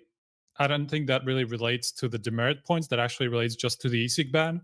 So I'm not entirely sure if Valve will take this into consideration at all. So it might just be the appeals, like people like Peter, I think, was also one of them who got a successful appeal because he tweeted about it not that long ago. And somebody else that LMBT is one of those that actually got his ban lifted entirely, I think, right? So some of these people are obviously going to be affected, but I'm not sure about the concession part. So we're going to have to see. Let's try and so like that is really good information, and we need to make sure that like that is followed up on properly, and hopefully ESIC are able to communicate with Valve on those things, because it should be. It needs to line up, right? Like we can't have ESIC as the body here trying to, stand for all this stuff, and then Valve stuff is either harsh or all, like obviously in certain cases they're just going to ban people, because like if you're match fixing and doing that shit, if Valve come out and give you a lifetime ban, that's not going to line up with ESIC, because we've spoken to Ian Smith and he said before that they don't believe in the lifetime bans, right? So that's something that we need to kind of monitor and hope is dealt with fairly. It's the same thing with this Aussie betting stuff, which happened as well. It's the same situation. Like some of these kids, when you look at A, B, C, D of like what they're banned for, it's like, what the fuck? Like, this doesn't make any sense. But from a black and white perspective of coaches did bad thing, coaches get punishment, right? We're not looking at individual cases. We're just looking at if they did abuse the coach bug, they've been banned from ESIC, so they've been limited from career opportunities there, and then from these majors, they're limited from basically our World Cup. Now, from a standpoint of, you can always argue, should it be harsher, should it be less harsh? Like those things we can go around the table on, and that's almost just subjective, right? I think the thing here that we need to kind of get to is the feeling that you have, Devilwalk, in the sense that you guys feel like you as a coach have been punished because of these other people, right? So yeah, I mean, I understand it to some degree, that something needs to be done, but messioso, I think, explained it quite well, that the way they've thought about this seems like kind of rash and not really thought out. Okay, so I can definitely grasp that. Like it always feels a little bit knee jerk when we hear things from Valve, because we never get updates. We kind of just get, this is what's happening, right? Like it's with Valve, it doesn't feel like it's a discussion, and I think that's like a lot of the frustration that we're seeing from people. Yeah, but it's also a big fear, because the way I, envision this going is kind of, they run these events, they're running smoothly, nothing, complex is happening that is, violating the integrity, and then they just go, this worked really well, let's continue with this. Sure. Well, they only have that slated in for one, potentially 2 events, right? Do you, like this is the conversation we were having with Graham, and this is one I'd like to get your opinion on. Do you think that the likes of Flashpoint, ESL, and Blast would all likely just drop coaches? Because this statement, I think what a lot of people are getting hung up on is they just read that the coaches are disallowed for the RMR event, and they're assuming that it's a blanket ban on coaches. Now, the only way it's a blanket ban on coaches is if everybody adopts this from their online events and says, yeah, we don't want any of this bullshit either. We're going to do what Valve does. Do you think that's likely? It doesn't really say the other part either. That's the problem. So, like, yeah, but sure, we're assuming what they're not saying. We can't assume what they're not saying. We can only. Valve are always very careful with what they say, right? Yeah, I know that. Like, so Valve have clearly said, right, during online matches, only players are allowed in the room and on the server. Neither coaches nor any other team staff will be allowed in the room, on the server, or otherwise to communicate with the team during online match. You're saying you're scared that they just like take this over to LAN and say like, yeah, fuck coaches on LAN as well? Yeah, like this worked so much better. They've kind of had that attitude in the past. I think like even when they reduced the way coaches, were doing things, and pretty much every team and every player and everyone within the scene said like, this is not how we want it to be. I mean, they even had meetings with us in the major, and I felt like it didn't really matter that we had those meetings because they just went ahead and did it anyways, even though everyone's opinion was quite clear. To be fair, I think this is only against like the cheating problems and like stream stopping problems. I don't think this is Valve saying anything about changing their stance on coaches in general. I think this is really just a response to everything that's been happening lately on online, because like obviously this wouldn't be happening online because you can't stream snipe. That's a very controlled environment. You're not even on the server when you're on LAN, so you can't really abuse any sort of bugs or anything like that. So you don't even have the sound. You're like, you don't even hear what the players hear. So I think that already reduces the way you can, come up with creative rounds and solutions like hugely. Yeah, but what I'm saying is I don't think Valve this says anything about Valve's stance on coaching in general. I think it's just really against the cheating accusations and things like that that's been happening only this year, right, or last year. And I don't see it going over to LANs in the way that you're afraid of. No, but it also does reduce everything since we're in an online era. Sure. We're in a sense they're gonna be probably, I mean, my guess would be, I don't know this for a fact, but probably 3 events that usually run for about 2 weeks each. I mean, it's a huge amount of time these RMR events actually take in the schedule that you're gonna be kind of castrated from actually doing your work. Or I mean, I would say that some coaches maybe it doesn't affect as much, but there's different types of coaches, and I think some coaches which are very vocal in actual games will be more punished than more preparation-based coaches. What do you think? What teams, players come to mind? Are you one of those guys? I would say that I'm probably more vocal during a game than I am in the preparation aspect. But I would see someone like maybe Blade could be like a really good preparation coach, considering the way he approached the game in Flipside and other teams in the past. I could see Hunden also being, even though he is part of like the band circle there, but could be more of a preparation coach in that sense, while maybe Zeus is more impactful during a game than through pure preparation, even though he's probably very good at that as well. I think what we're opening up here is a very interesting line of conversation, right? Because the landscape, we can only play with how things are, right? And I'm a big on that. I'm a big proponent of that, because when I hear players going, yeah, it's online, it's hard to care as much. I understand that, but it's like, if you could be a robot, which is kind of like what Lurpus is when he tweets about Counter-Strike shit, it's like the sense is, okay, well, this is the landscape we're in. This is what we have to deal with, right? Yeah. So when we look at that, like, you think, okay, well, we've changed from LAN. In 2019, it was coaches were at the event. You do the prep with the teams. You stand behind the teams. You can jump up and down. You can yell. You can, give them a fist bump.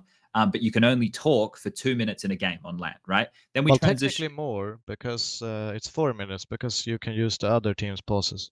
True. Okay. Yes, you bang on there. Okay, so 4 minutes as a total throughout a map. Okay, that's an oversight from me right there. So 4 minutes over the entirety of a game is your potential contribution, right? So with that in mind, like, now we've gone to a point where online Counter-Strike, and we had that email that we were talking about where ESL were asking all the teams if coaches should be allowed or not. So Valve obviously already had a little bit of a inkling that something could go awry, right? Like, they wouldn't have asked that question to the community, to the players, to the teams, if they didn't already have some concerns. And then the concerns from us as a community standpoint, this is almost like our dad coming and saying, Billy, you shouldn't jump on the roof. You might fall through the tiles. And then we jump through the roof and then we fall through the tiles. And then dad comes in and goes, nah, mate, I'm taking the ladder away. You're not getting on the fucking roof anymore. Fell. But that's the thing. The but- roof's but still all the fucked, kids still Devilwalk. lose the The rain's ladder. still coming in. Yeah, Right? but I have good balance. Trust me. But this is the problem, right? People are like, yeah, Valve should be more hands-on. They should fix these bugs. They should do this. They should do that, right? I can get stuck into this stuff all day long. When I see the tweets from the players, like let's use the God B one as an example, right? In reply to me saying that he reported the jump bug to Valve back in 2015 and they did nothing about it, and then when Big decided to exploit that bug during 2017 and use it at a major, that's Valve's fault. Look, is it negligent? Should there be easier lines of communication for pros to talk to Valve? 100%. There's no doubt about those things in my mind. But this is where I need to draw the fucking moral line here for everybody playing at home. If you report something to Valve and it's bad and they don't reply to you, but then you choose to sit on that information to use it as a competitive advantage in the future, and then you still use it, and then you know it's bad, and then all the other pro players decide to ban it because you're exploiting something which is so bad that nobody thinks should be allowed, that's you being morally fucking corrupt. That's you using something as an exploit in a game to benefit you that you now just admitted to knowing about for 2 years. What the fuck are we talking about here? You have to take some form of responsibility for your own actions. Are Valve doing a shit job at communicating with the community? Yeah, it's pretty bad. Has that ever been different? No. Okay, so why are we just acting like that we can do whatever we want, even if we think it's wrong, just because Valve haven't said it's wrong, and then we think that we can get away with it and blame it all on Valve? Well, you should, of all people, know, Chad, that people are stupid. They're pretty much retarded. So sometimes you have to be overly clear. And I think the line of what is okay and what is not sometimes have been discussed after it has happened, and then brought into a discussion where this line was clear, while it has been in a gray area kind of sense. Yeah, I definitely agree with that. Just look at, like, obviously this also happened with like the Olaf boost on Overpass. Like this was also pretty much the same scenario, right? The situation where like pretty much like I'm pretty sure like 90% of the community thought that the boost was bullshit, that it shouldn't have been in the game, should never have been used, like because you just get way too much information, right? And the jump bug was kind of the same kind of area, right, with the Big.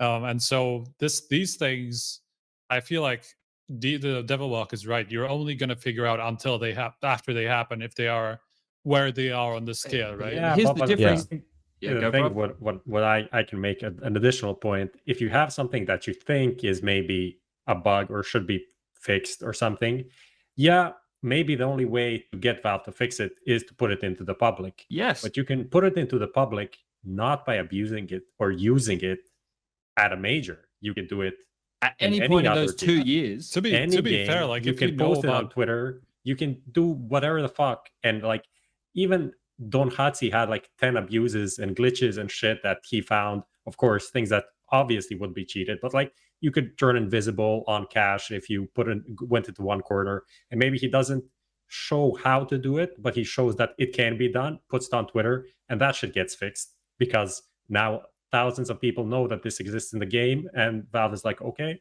this obviously exists, we need to fix it.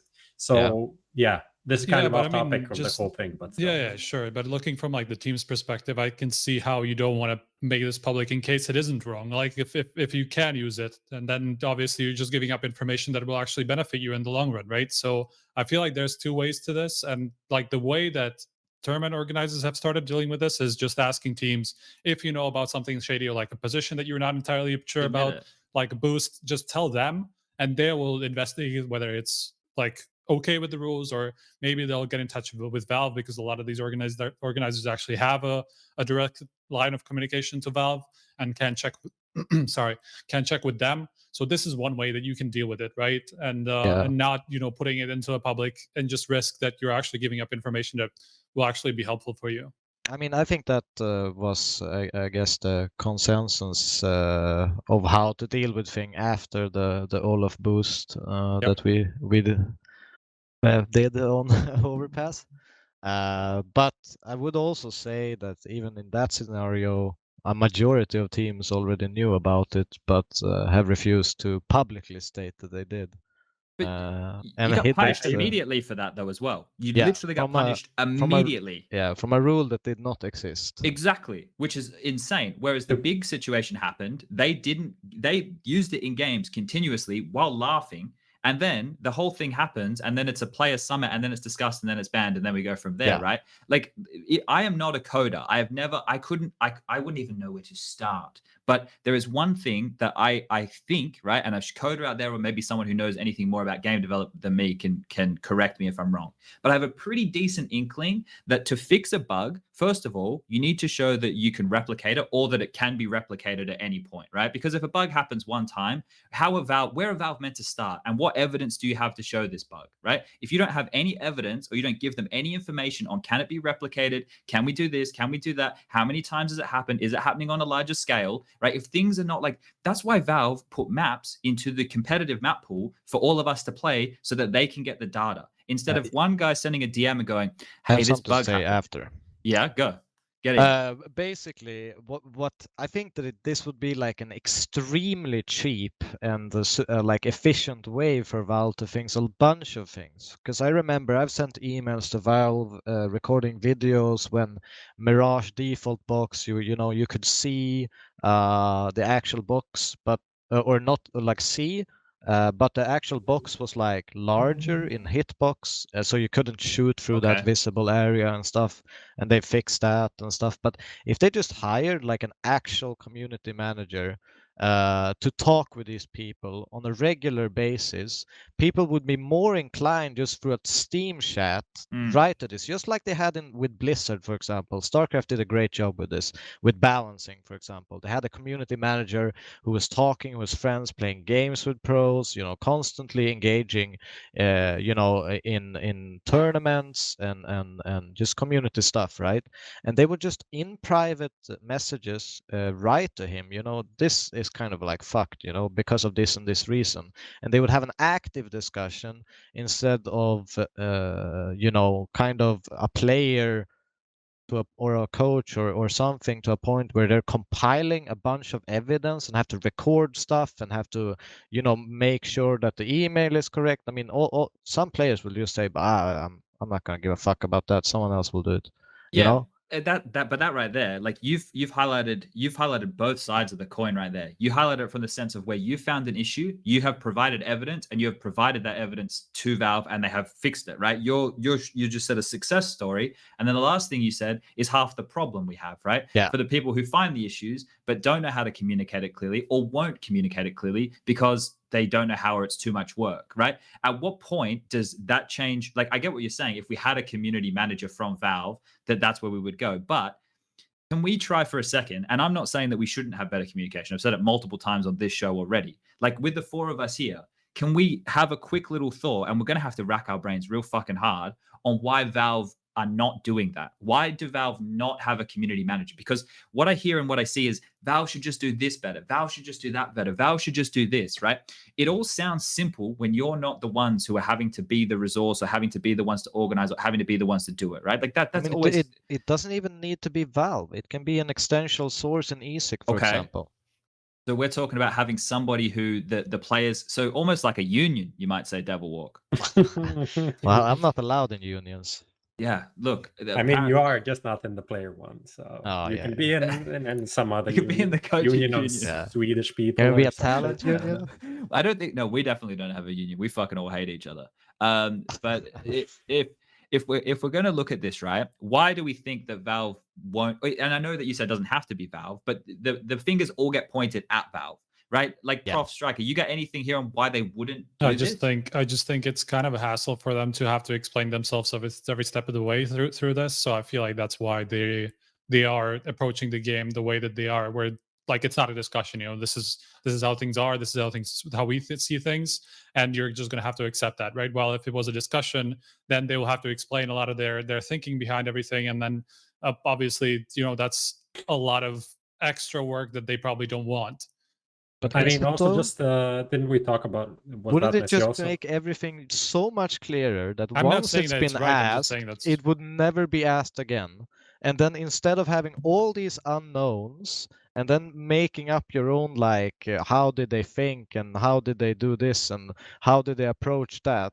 So it actually makes sense, it's not going to be like a constant same question thing, because at the end of the day, the people that are going to communicate is the ones that are affected the most. And also, this is not only going to benefit them in the sense of bugs and stuff like this. It's going to help develop their game in a better way. They're going to get ideas. They're going to get other influences to fix maybe bugs or like certain things that aren't like exploitable glitches, but maybe make sense to actually focus to fix. I think not saying that it would be bad to have a person like this, just like continuing the devil's advocate side. One thing to consider is that even if, let's say, you talk as a community manager to the pro circuit, let's say pro players, the best players in the world, it's not like everyone is going to listen, right? We had this, was it yesterday or the day before, Simple tweeting like why they need to record POV demos. And that is something that I feel has been talked about enough to understand that like why that is now a thing. And it is a thing because of these coach bugs and all of these things that can be maybe only found through a POV demo and not from a GoTV demo. And to me, that sounds like super normal to everyone to know that, but apparently Simple isn't informed about that. So even if you have one person that is going to be talking to these people, it doesn't mean that everyone is going to be on the same page. So it's still going to be a lot of the same questions. Of course, but at least we will have the opportunity for everyone to educate everyone with like more clear. It would be better. It would be better. I'm just saying it's something that you'd like snap your fingers and everything would be fine. But at the same time, I guess that person would get a large Twitter or whatever following. It would be pretty easy to get that information out there, but it still would be some part of that people simply don't care until something blows up in their face. And I presume with Simple, it was he got fined for not recording POV demos in Blast. I think that's the obvious thing that come to mind based on his tweets, right? Yeah, I think that the thing we're talking about, like a community manager or having Valve with better communication, it's such an easy thing to do and say like all the things and how it could go right and like how we look at it from our perspective, right? Because it is something which to us, right, makes a lot of sense, but to Valve, it obviously doesn't make a lot of sense, right? And this is the point I'm getting at, is there has to be reasons as to why they're not doing this. And if the reason is that they're just stubborn and they don't give a fuck, right? If that's the reason, then I'm backing the wrong horse, right? I don't know if that is the reason. Now, that's why I'm trying to spitball at some conversation here that we can get flowing. Now, from what you were saying, Striker, right? You were saying that how do I summarize what you were saying without making it sound like they don't that they still care? I think the thing is, it's once we open the door, right? We don't know what's going to come through. And that would be the same thing that Valve are probably thinking is the sense of this sounds really bad and people are going to be like, yeah, but they should be. It's our fucking game. You sound like a fucking mob and that this is a politician that needs to do everything that you guys think. The situation here is this is a game developer who runs and supports a major of their game as a marketing tool. That is the only way that Valve market Counter-Strike is through that. The rest of the marketing is done by you cunts on Twitter, the teams, by God selling these guys to FPX and then FPX having an announcement, by us doing shows like this. We're all marketing for Counter-Strike, but in the competitive sense. Valve's marketing for their game and to get it into the spotlight is by running a big competitive event that you see and they promote it and there's stickers and there's ways for people to engage and it's in the game and it's to get people to catch on to competitive CS, right? So it works for everybody. But if Valve become completely beholden only to the competitive Counter-Strike community and the things that we say and dictate what we want and how it should be and all of those things, if you're Valve, you have to look at that as it's going to cause a lot of problems because there is a massive player base of Counter-Strike and not everybody only plays it to play competitive CS. A bunch of people, right? There is a bunch of people who play who play just surfing. There's a bunch of people who just like making maps. There's a bunch of people who love playing that fucking zombie mode, running around, screaming on their microphones with a Negev, right? We look at Counter-Strike as the hardcore audience through one lens, right? And we expect Valve to react a certain way because of our one lens. And that's the only way that we're seeing things, and expecting them just to drop everything that they're doing and fix all of these things and communicate with us. Most of the time we act like a bunch of spoiled little brats and kids who can't even fucking read an announcement properly to see that the coaches are only disallowed from potentially just one event, right? We need to take a little bit of responsibility for the way that we're reacting to certain things and the way that we communicate, right? I don't like the thing of players going, yeah, I DM'd them on Twitter 4 years ago. Like, what do we say? Okay, so you DM them and you showed, where's the screenshot? Let me see if I can find this screenshot. No, but I agree with you, Chad, but I also feel like it's more about not maybe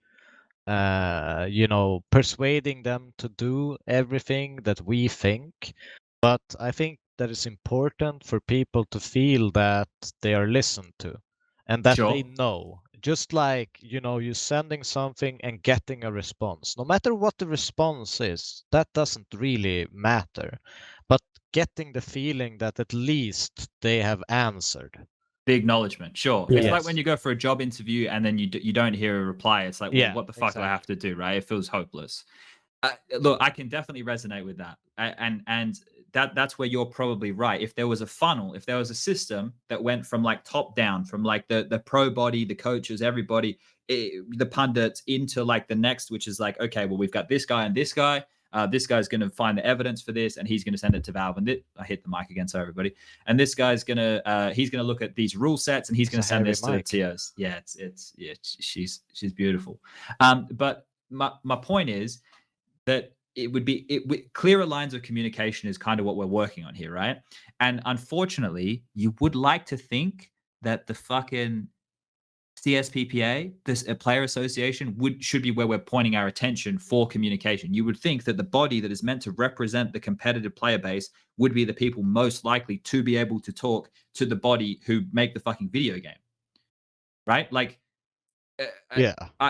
I feel like it's a communication issue, right? Like, isn't it 70% of arguments in a relationship start because of poor communication or misunderstandings? Yeah, but that's where we are, and I think that's also why we sometimes feel spoiled or seem spoiled, is because we've tried to have maybe conversations in the past, but we feel completely ignored. So you have an overreaction to something out of context that just also looks something silly. that happens in relationships, by the way. Yeah, I'm good at that. That's one of my keys, overreacting. Yeah, but it just looks so silly because some of these people might have actually legitimately tried to contact Valve, have conversations with them, but never been responded to. Sure, and I'm sure, and that's happened to me. Like I've DM'd them on Twitter, as silly as that sounds. What was the thing that I sent them and asked? Hey Valve, loud obnoxious Australian here, big fan. Is there any chance we can look at adding a feature where we could change the delay of Go TVs on the relay side? Basically, this was something which was an issue where we couldn't have a certain amount of Go TV stuff so that I could do Skybox, record a demo, do this and do that, and then prepare everything for an analyst desk segment. I was asking for them to change something with the relays so that I could do some more stuff. I don't even think it was seen. I think one of the things it wasn't even seen. Like a precedent that has been set here with this announcement today that people have kind of just like glossed over is the fact that coaches are being banned on different levels. Yes. Based on E6 report. So what this actually also means is Valve stopped applying their like one size fit all for bans, which is something that never happened before. If you look at VAC bans, if you look at match fixing, everyone got the perma ban forever. Doesn't matter how old you were, for how many matches, whatever.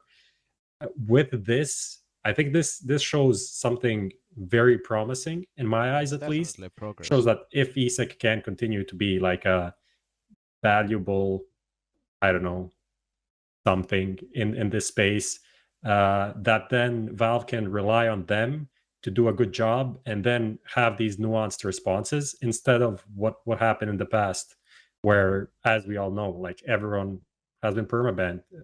Doesn't matter how old, how young, how many times it happened.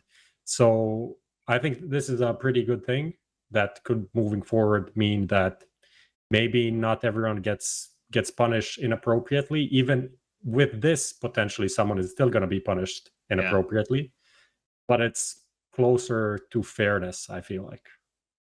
Yeah, I definitely like Valve using kind of like an external company like an ESIC. I'm not saying it has to be ESIC specifically. I'm just saying that it's kind of a good thing to see them take that route and just like literally take over like the points that they use to determine ban length and just like adjusting that a little bit for their own purposes. So yeah, it's that's definitely one way forward. I want to try and recap some of this stuff while we got you here, Devilwalk, because obviously that like the Zeus tweets and you here saying like you guys are getting punished when you guys didn't do anything wrong, which is bang on. You didn't do anything wrong, and you, unfortunately these consequences will be an issue for you for the RMR event. But is it more about like, because at some point, right, like at some point we have to be able to draw a line in the sand, right, and we have to go, okay, like we understand this is the case, this is a problem, like. We were just hearing from Messioso saying that basically enforcing to 100% efficiency of making sure people aren't doing anything dodgy, whether it's extra people on TeamSpeaks, whether it's stream sniping, whether it's whatever, right? It's almost impossible or impossible to 100% effective nature stop people from doing that. If people really want to cheat, they can, is basically what we're saying. And when we say what they can, we're talking about bending the rules. We're not saying hacking. We're not saying, we're just saying bending the rules, these rules that have been put in place. But is the issue more that is the issue more from the community? One of these three things. I don't really know right now, because I was reading a lot of comments and the majority of people didn't even read it properly, and they thought that coaches were permanently banned. Is that misconception the issue? Is it the issue that coaches who didn't do anything wrong are being punished, or is it the issue that there's no communication, or is it all of them? I mean, perfect world. It's like some things I understand. Like I understand they don't want the coaches to communicate, even though I think it sucks heavily. But that's a very biased opinion. But I generally think it's sad that people who are not being or who haven't done anything wrong is being punished, while the actual people who are cheating, it doesn't limit them in any way at all. Like that's the way I see it, and that's just, what's the point of it then? Well, some of them are permanently banned, right? And some of them are banned from majors. If they're permanently banned, what stops them from doing it again?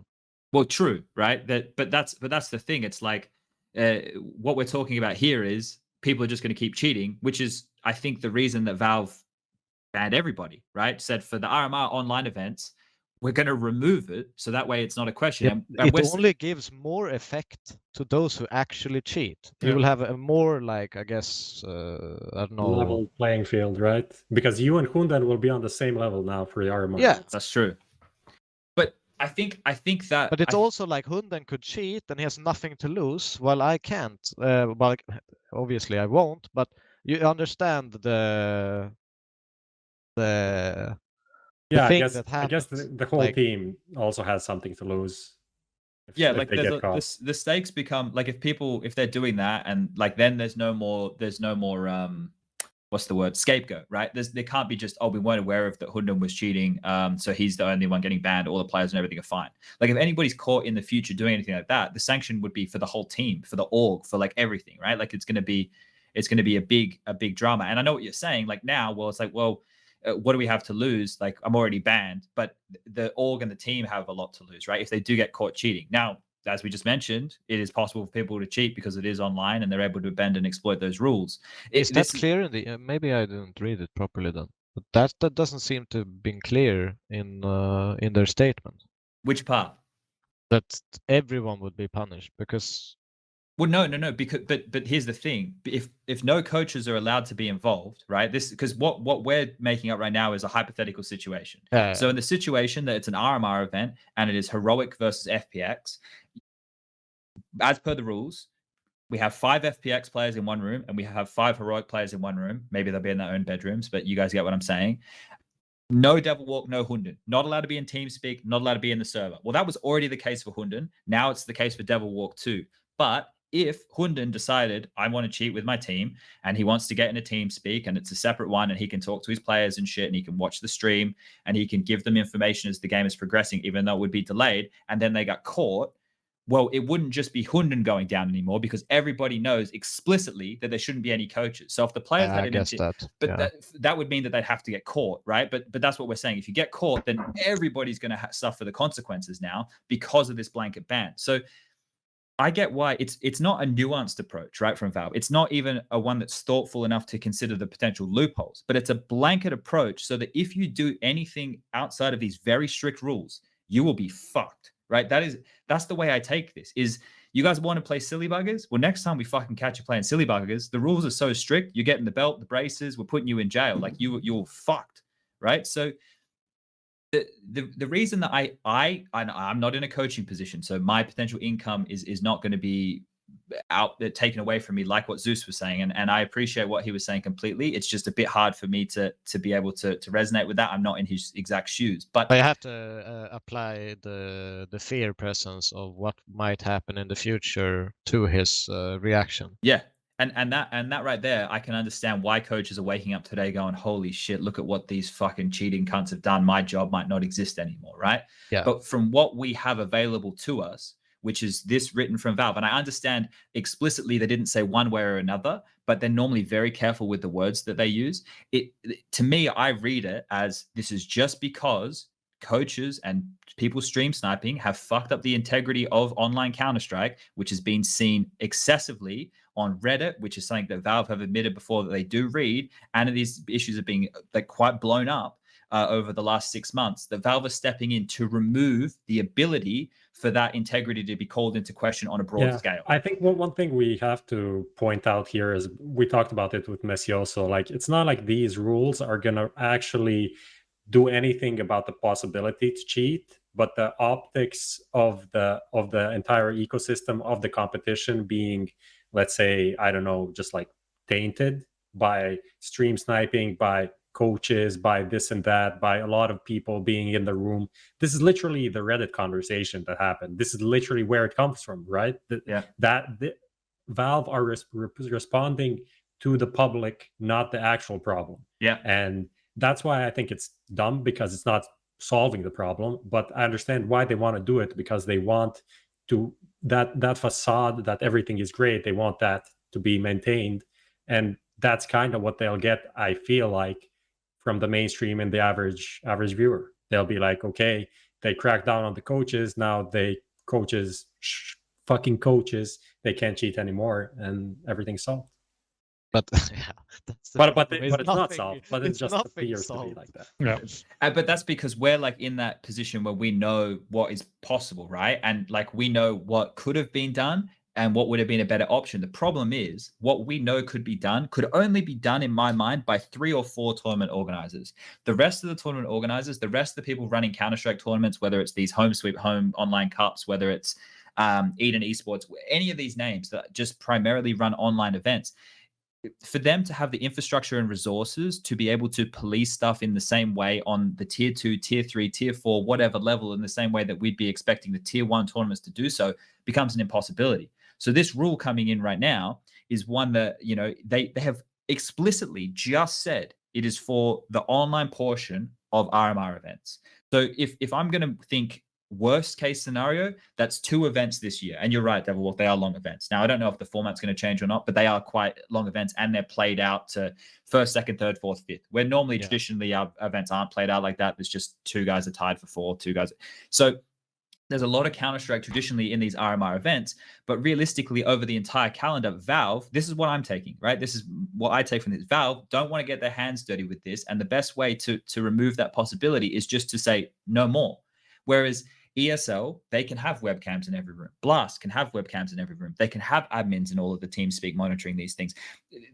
This thing where I'm seeing from people going, oh, it seems a bit harsh to ban the coaches. That's the thing that I think people are forgetting. If it's just 2 events, and then this is me now living best case scenario, which is something I never do. But let's just live best case scenario. It's just 2 online events. There's no coaches. The rest of the calendar, the rest of the year, everything's the same. We get back to LAN, and then it's like, yeah, okay, well, those of you coaches who actually haven't exploited a bug, yeah, you can come. You come to our event. You can be the coach. You can do what you normally do on LAN. Everything's fine, right? But this is all I'm getting at. Like, I don't see how people expected Valve to do anything different when they've never shown that they're going to be that tightly involved with TOs, and they also cannot control all of the people running their events and how they enforce it. Like we look at Counter-Strike in such like a finite lens. But through I'll the give tier you one. another perspective, Chad. Sure. Me, who obviously is the best coach ever. Yeah. This will reduce my chances to get into a major by not having the impact that that I, obviously as the best coach ever, would have. Yes. I can't deny you that. Like I cannot argue against, like, you know, the best coach ever part. Maybe we'll have a conversation about that. But I can't argue about the fact that it will not. Of course, it will affect you. It affects you personally, and it affects your team. But and this is where the question is this decision for the greater good, or is this being too harsh and people are being punished who shouldn't be? I can see both sides of the conversation, right? I can well and truly see both sides of the conversation, and on a personal level, and me talking directly to you or directly to Zeus or directly to one of these coaches, that fucking sucks. And I'm sorry that, you know, you guys are being punished for the actions of some other dickheads, because that's what it is. And Yanko, out of everybody, has been the harshest on these dickheads on Twitter. He's, you know, been saying, you should have been fired, you should never have been given this chance, because that's what it's done. These people, by doing the wrong thing, have brought all of us into disrepute, right? And people going, well, it's not fair, it's blanketing everybody. You're right, but that's not how the fucking world operates, right? Like, unfortunately, to come in and treat every single one of these cases with the nuance and everything that it desires, you are asking for something which I don't think it happens in most cases when we're talking about like legal shit in the world. I would say like a lot of cases when someone gets convicted of something, there's probably pretty blanket. They just fucking throw the book at the cunt and put him in jail in certain people, right? In this situation, like, I'm not in an ideal world. In an ideal world, I agree with everybody at home. Communication with Valve should be better. We should make sure that with these bugs do not hang around. We should make sure that we know what's happening with our calendar, with our events. You know, they have their finger on the pulse of what we think is good for coaches. What we like, at least taking it into some form of consideration. I'm with everybody 100%, because clearer lines of communication are better for everybody. But there's mean, it would have fixed the majority of these problems already if the clear line of communication existed. And that, yeah, if those bugs didn't exist and then people didn't exploit them and all this, yeah, then we probably wouldn't have found ourselves here. But let's also keep this in mind. People did use the bug, they did exploit it, and a lot of people, well, not a lot of people, let's try again, a bunch of people did it maliciously, did it multiple times, did it multiple maps, did it multiple rounds, right? So Valve come in, they see all this. You know the gif of what's his name, Troy and Abed, Troy walking into the room with the fucking pizza and everything's on fire. That's Valve. They walk in, everything's on fire. Yeah, sure, they might have a message, they might have a DM, they might have this, they might have that.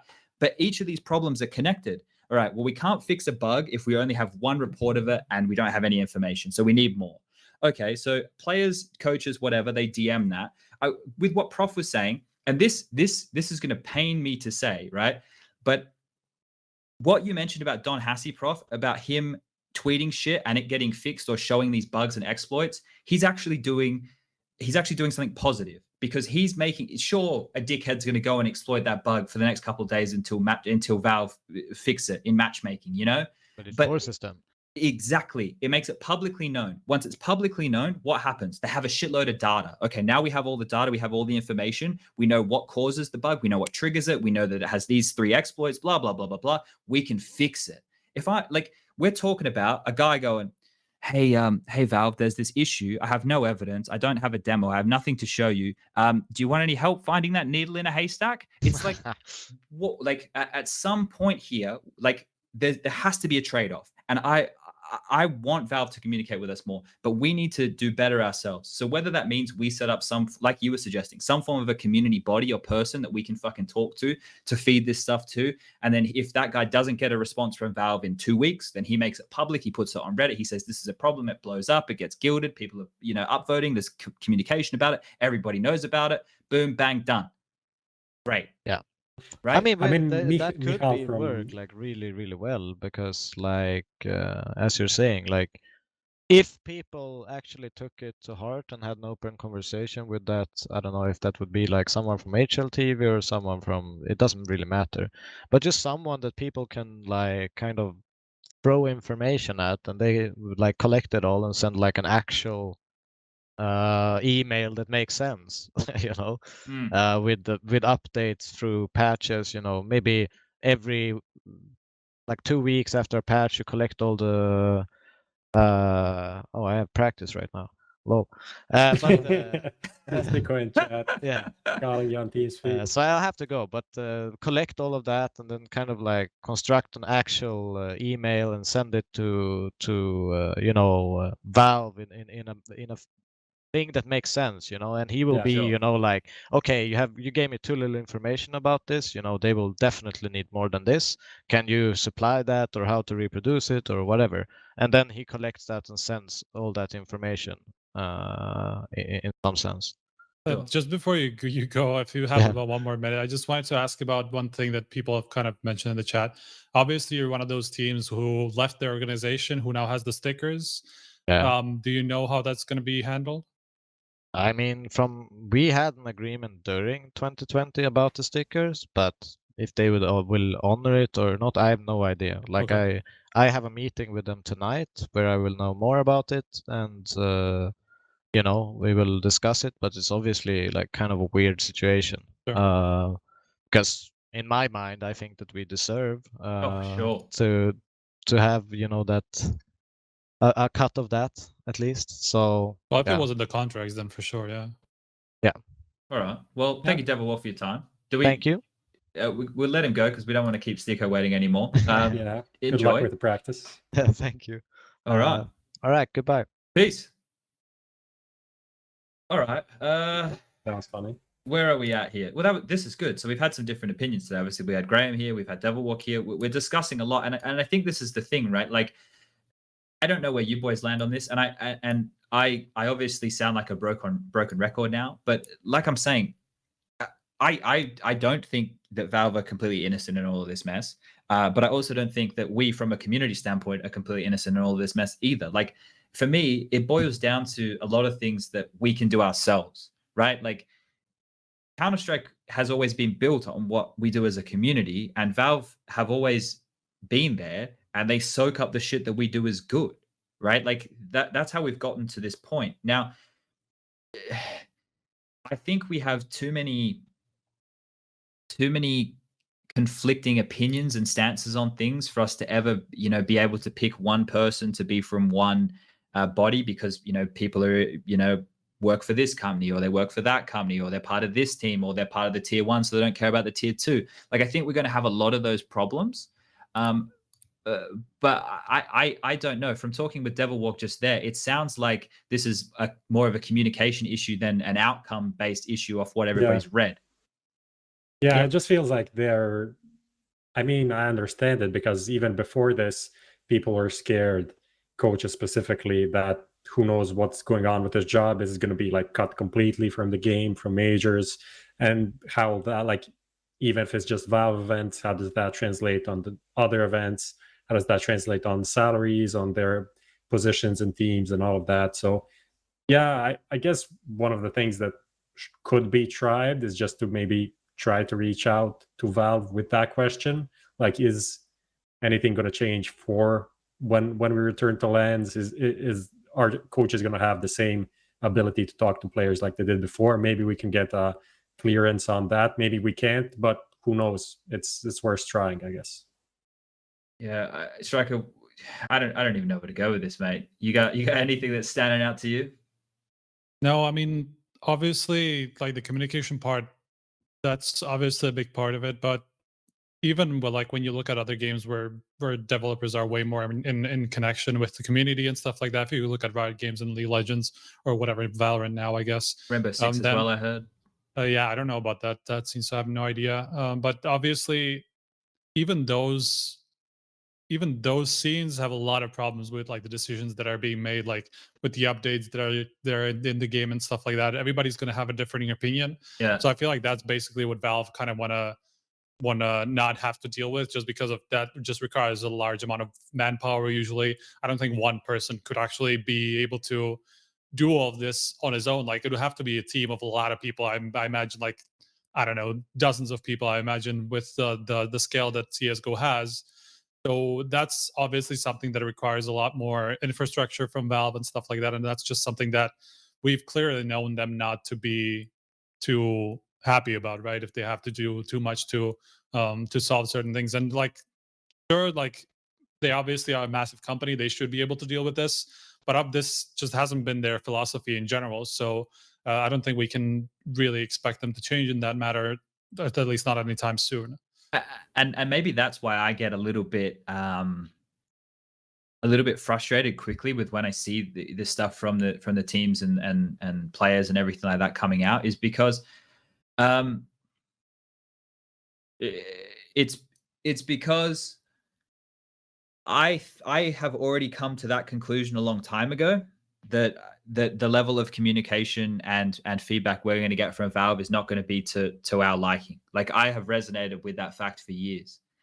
So that's probably why it makes it easier when I start having these discussions just to skip past that bit. But a lot of the hurdles that people get stuck on is, what if Valve just did this? Why don't Valve just do this? Why don't they care about their game? Those are all such shit statements that you can make and just throw on a problem without actually discussing the problem. And that's where I start to take issue, is if we want to discuss the issues and we want to really get stuck in and go, Valve did this or Valve didn't do this. This is the cause. This is the issue it's presented. This is how I think we could fix it within the realms, right?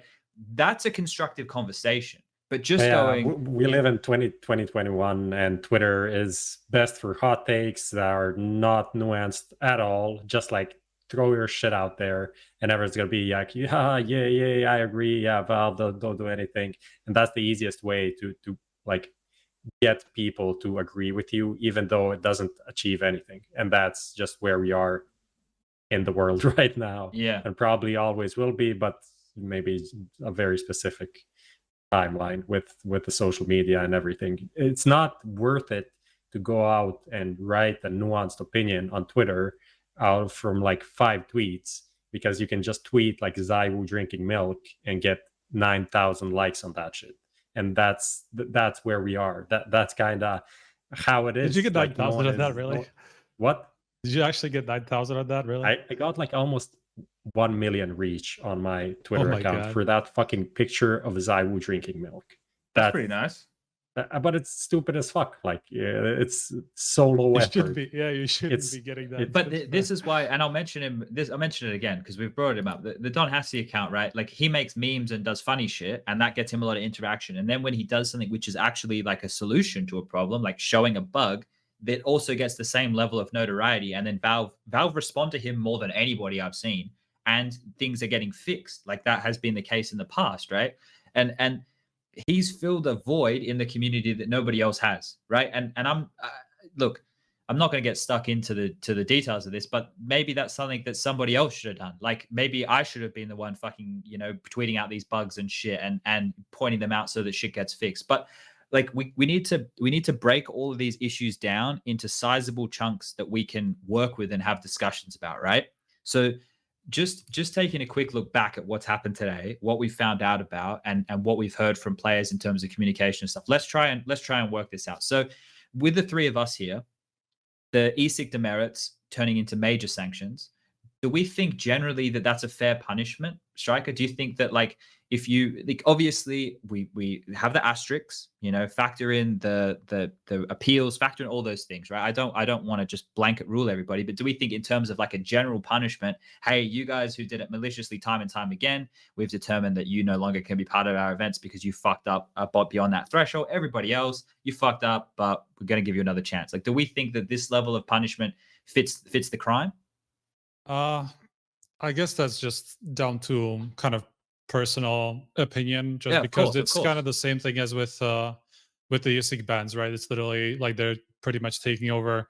I feel like it's even like a similar scale to a degree, just because 5 majors, let's say there's 2 majors a year, that's 2.5 years, right? A long time. So, and the longest bans are like 3 years from ESIC. I think that's just like a couple of people that got that. So like those 2-year bans actually kind of align with the 5 major ban, or close to it anyway. So I guess like the scale is kind of the same as what ESIC chose, at least very close to it. So I guess from that point of view, I guess it's fair just to see them banned for like the same amount of time from like normal events compared to majors, right? Just so they come back at like a relatively the same amount of, like, same point in time.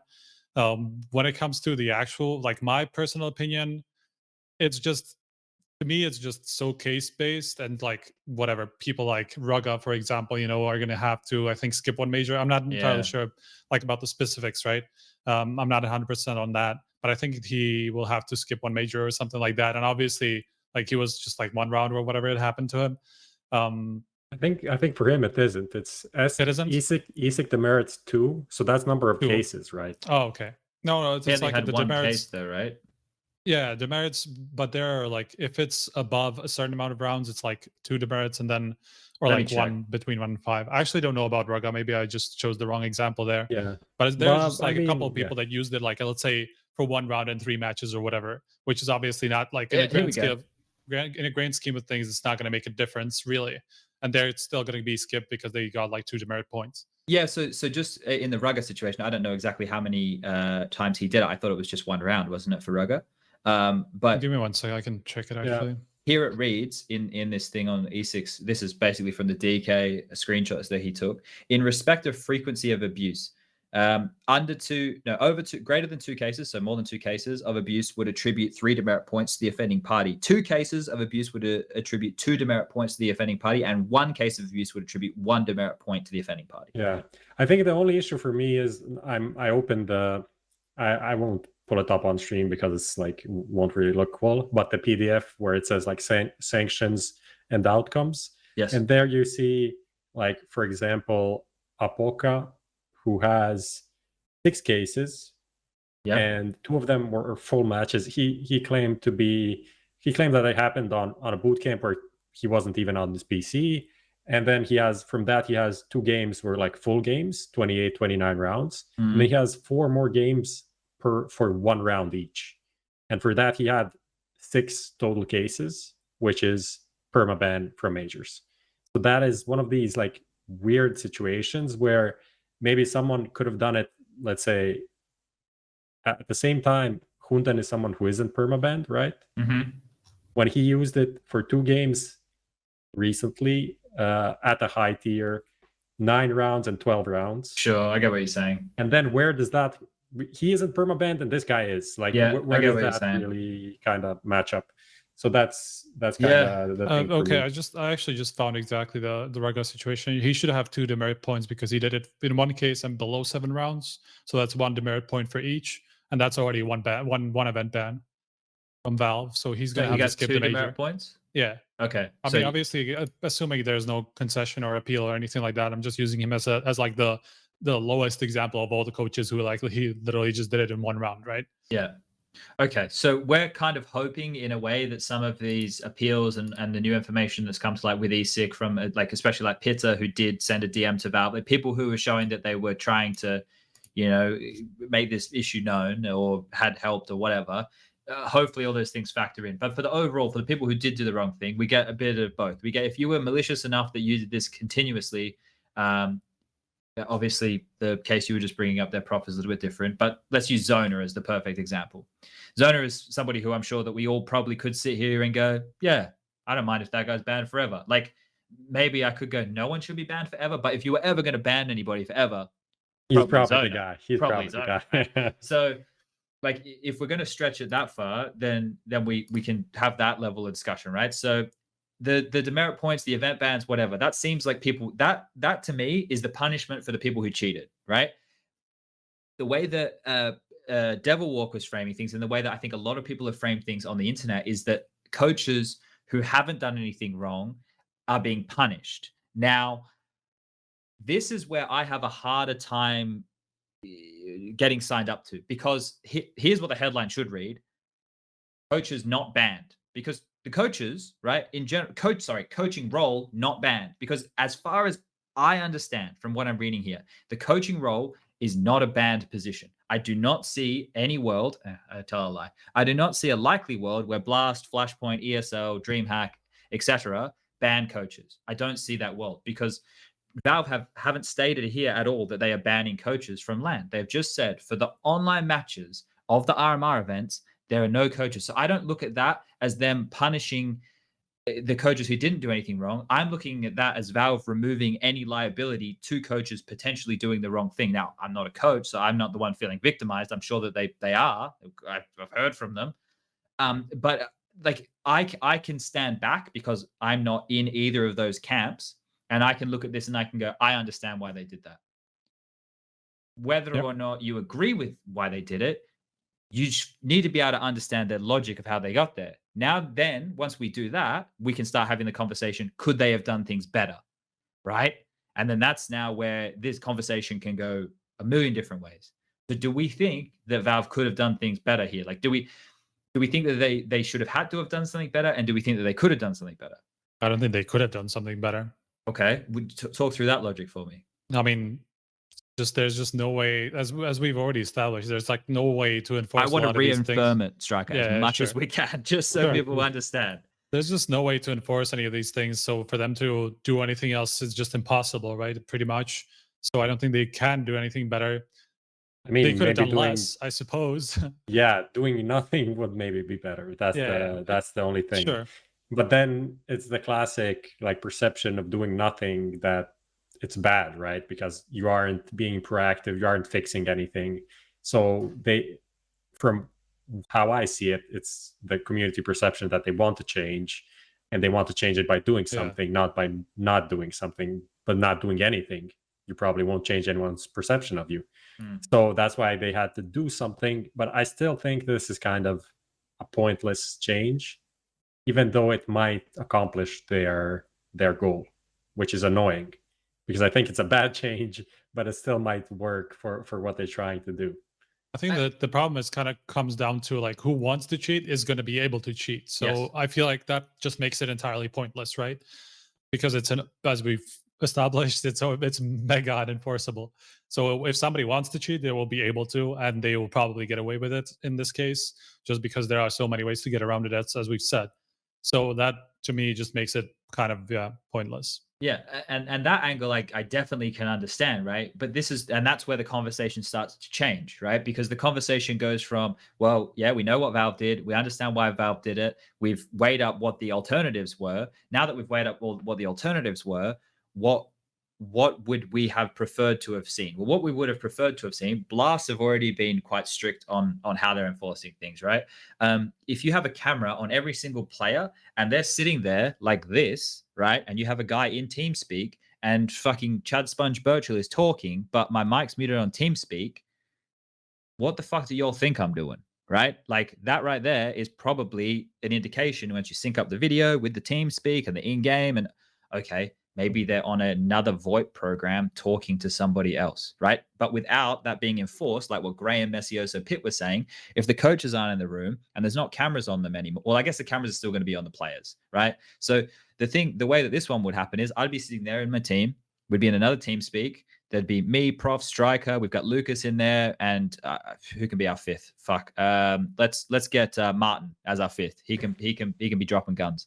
That's our team. And our coach, Nomad, he's outside, right? He's not allowed to be in the room. But we're scumbags and we cheat. So Nomad's on a PC. We've all gone on a different TeamSpeak with a different IP, as well as the one that is being monitored by Blast or whoever the fuck it is. And while we're sitting there, we have our mics muted, but we have our audio open on the second TeamSpeak. And there's Nomad going, all right, guys, they're going to run the A split on this anti-eco here. And like, that would be one way that you could cheat, right? And we've just outlined a very easy way. There you go. You've all got some fucking free ideas at home. And they use like double headphones all the time, so they're probably cheating through that as well. Obviously, no one wrote that about Vitality. Probably someone did. I didn't really read the comments. But the only thing that comes to mind is what they could have done is to actually support the TOs that are running the RMR events. Yes.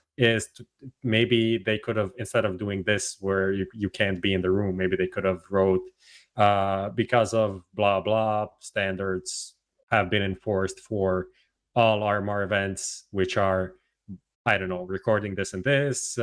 We have, I don't know, a protocol set, maybe a rule set, like a guidebook or something, how admins should follow for potential misbehaviors or cheating in any way. And I don't know, give money. Money is always good. Therefore, everyone is getting like extra money support, or paid admins to do this, like some extra guys that are going to be doing it for every RMR event, let's say. Maybe that could have been a better solution than to like just cut off anyone being in the room.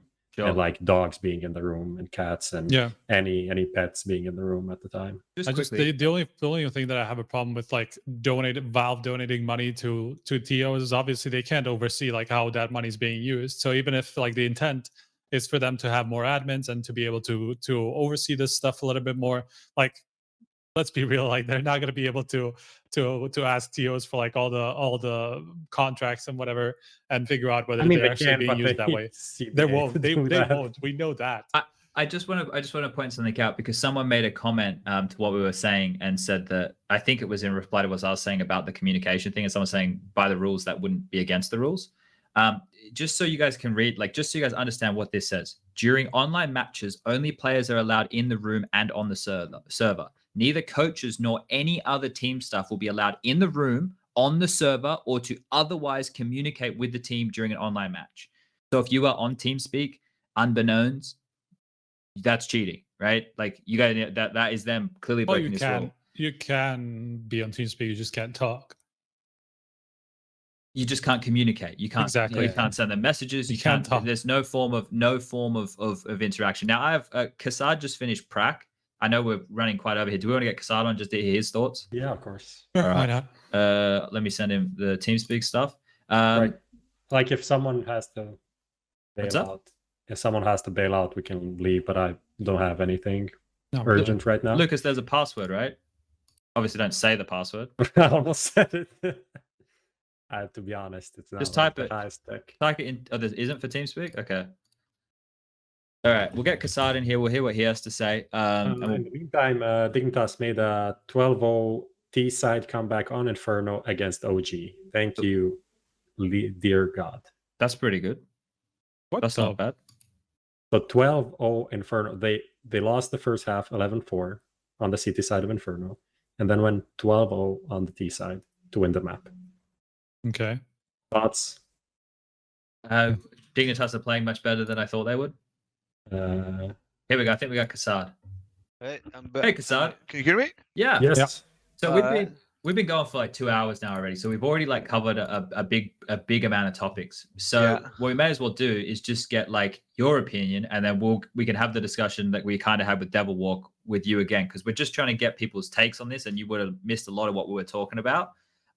So basically, we're mainly focused here on the coaching integrity part of this, mainly the section of during online matches, only players are allowed in the room and on the server. Neither coaches nor any other team staff will be allowed in the room, on the server, or to otherwise communicate with the team during an online match. So I guess just start with what your thoughts are on this initially, and then we can navigate the river.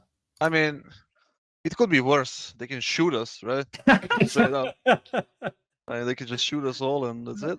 But no more coaches. No, but this is only for the RMR events, right? Yeah, only the online RMR. That's what I was about to say. Like, it's at the first, like when news came out, it looked like shocking, like really shocking. But when you think about it, like it's not that terrible, kinda. They could have handled it way better than they did, right? It's just the news just dropped from sky and just that's it, right? But they could have communicated a little bit better with the orgs, teams, coaches, whatever, something, could have been done better. And in my opinion, this whole rule, like, it's not gonna stop the shady teams doing shady things, right? Yeah. If somebody wants to just cheat, they will just cheat, right? Like, they'll find a way. Like, they said that there is no coaches allowed or something, right? In the rooms or anything like that, TeamSpeaks or whatever, right? That's the rule. No communication at all. Yeah. So basically, let's say like 4 of us are living in Belgrade here, right? Mm-hmm. So what's stopping me from being in Sean's room? If he doesn't have a camera, he may play without a camera, right? That's his right. If his PC is not good enough to support like the camera and stuff. Sure. He can be playing without. So what's stopping me just sitting in the room and just calling from there? Nothing really. That's what we were saying with Messioso. So we had him on earlier, right? And we just got from like an admin perspective from when he used to work for ESL and Blast. And he said we were basically, I asked him the question, to 100% efficiency or effectiveness, is it possible to stop people from cheating in this online environment with that stuff? And he said, well, no, it's not. And I think that's the thing that we all acknowledge, right? Because if you're right, if people want to cheat, it's the same with the fucking Tour de France, for example. Lance Armstrong and all those other cunts, they all cheated for years, you know, using EPO and stuff, right? Yeah. So if people want to cheat, they will be able to cheat. I think the point that we were turning it to was this decision from Valve has kind of been made to make sure that if people are found cheating in the future, right? If you're and that's the thing, you could also not be found cheating. But if people do get found cheating and breaking this rule in the RMR events, then that's it. Like these rules are so strict that if you have done any little thing, you're fucked, right? Like that's the way we're looking. Well, that's the way I'm looking at it. But the effects of those is the coaches like you guys who didn't do anything wrong, the ones of you who actually have a moral fucking compass, are the ones who are getting punished by not being able to participate in potentially 2 events this year, right? If there are and that's the thing. That's where for people like you, and obviously we had Devilwalk on and Zeus, for example, all those kind of guys who do the right thing, you guys are being hamstrung because of this. But it doesn't even solve the problem. But Valve are doing this so that it isn't even a problem, because there's a bit here that I read and it sticks with me time and time again. Where is it? To avoid the diminished integrity of coaching from casting a shadow on the integrity of Valve-sponsored events, will be changing the restrictions on support staff in the following way. When I read that says to me one thing. That said, you motherfuckers, those of you who fucked up, you ruined it for everybody. You marred the integrity. You have made our thing, even though everybody inside already knew that it could be compromised, right? We all knew that there's ways that these things could be compromised. We just to 100% effective nature, we can't stop them. There's always a chance that people could be stream sniping or TeamSpeak cheating or doing some bullshit. You guys have made it that big of a deal. It's ended up front page Reddit with fucking bazillions of comments, that we have to come in and we have to try and put a thin veil over this. We have to say, well, there's no more coaches, so don't worry about it, right? That's what it seems like Valve are doing. At least that's kind of where we landed here. What do you feel about that? That it's more of like a thing for the community, less about for the people actually involved. I don't know. I mean, the biggest bullshit for me is like the people who didn't do anything are getting punished, you know, for the few people that actually fucked up, you know, and that's what I don't like at all. I think that if they just removed and banned forever pretty much the coaches that actually use the bug on purpose, you know, and just have some more kind of strict like supervision in those events, like, and they would achieve way more. Like obviously we know if any of us gets like caught cheating or something, we need to get punished for that. I need to get banned forever, like from any of their events. Like that's I mean, what does it say? Like when players cheat, like do they ban all the players? Like what's the next? Like is it the rules are different? Like I don't understand that part. Like what's gonna happen when? I mean, the players in the majors have been cheating in the past. Yeah. And it has been like discovered they were cheating, right? What's the French guy, Kekli, whatever his name is, yeah, right? we don't know if he was cheating actually in the major or if where the ban came from, but he was definitely cheating. Playing at the major around the same time he was cheating. Yeah, and then he was removed. That was DreamHack Winter or something, right? I mean, yeah, 2014 or something like that. I don't remember. Titan. Ancient history. Yeah, still, it's the same thing. Like, what happens there? Why don't they ban all the players then? Like, what do they have left then? You know, it's a strange thing to me to like to read all of this. Like I said, I'm all for punishment of those who use the bug on purpose. You know, like people who use it in multiple, for example. I mean, that's just ridiculous. The guy just, I kind of, you know, you kind of have to understand at his point. He just did it all in. You know, he went like 460 rounds. He just went all fucking in. He just whatever. But all these people, like, they use like 110 rounds, 50 rounds, 60 rounds. What the hell is that? Like, you know, you just use the bug on purpose, and I don't know. It's malicious, just, right? At that point, it's a cheat, right? It's basically a cheat. But what bugs me the most is that the comms between the players and the community and the Valve, right? It's not really something that needs to be improved. Sure. A lot, you know, because like I don't know, it's so weird because they knew about it in 2018, right? We all have the Peter posted, the Faruk posted the communication between them on Twitter, right? They knew about it in 2018. Why isn't anything being done then? Yeah, we had quite a lengthy chat about that, for example, right? And one of the things that I brought up was that the way that like you, me, Peter, the guys on the show, the professional players, the hardcore Counter-Strike fan base, we obviously all look at Counter-Strike just from our perspective of high tier competitive Counter-Strike, right? Yeah. And we mentioned that. We mentioned the Godby saying that he apparently reported the jump bug back in 2015. We talked about the Pitter situation, him telling Valve in a DM. But Devilwalk said that in the past, he's had issues with things and he's like made a video or had screenshots and he's sent them to Valve and they've actually adjusted those things. And that's what we were talking about, where the onus is on us a little bit to report things in a certain way, right? Like that Pitter screenshot that he puts out there, because we're talking about it from a developer standpoint, right? If you're a developer and you look at this and you have to fix a bug, you're getting given a piece of information from Pitter with no screenshots, no demo, no way to replicate it. Unfortunately, like as much as what he said in there is good, he's doing the right thing, there's no real way for a developer to act on that, right? When things get made public and they end up on Reddit and 3 Clicks Philip does a fucking investigation and works out, why this is like that or how this does this or whatever, and Valve have enough evidence to be able to fix things, then they can fix them. Now, are you right that the communication should be better? Yeah, because if we were discussing this with Devilwalk, if we had like a community person who everything got filtered to, or the union, right?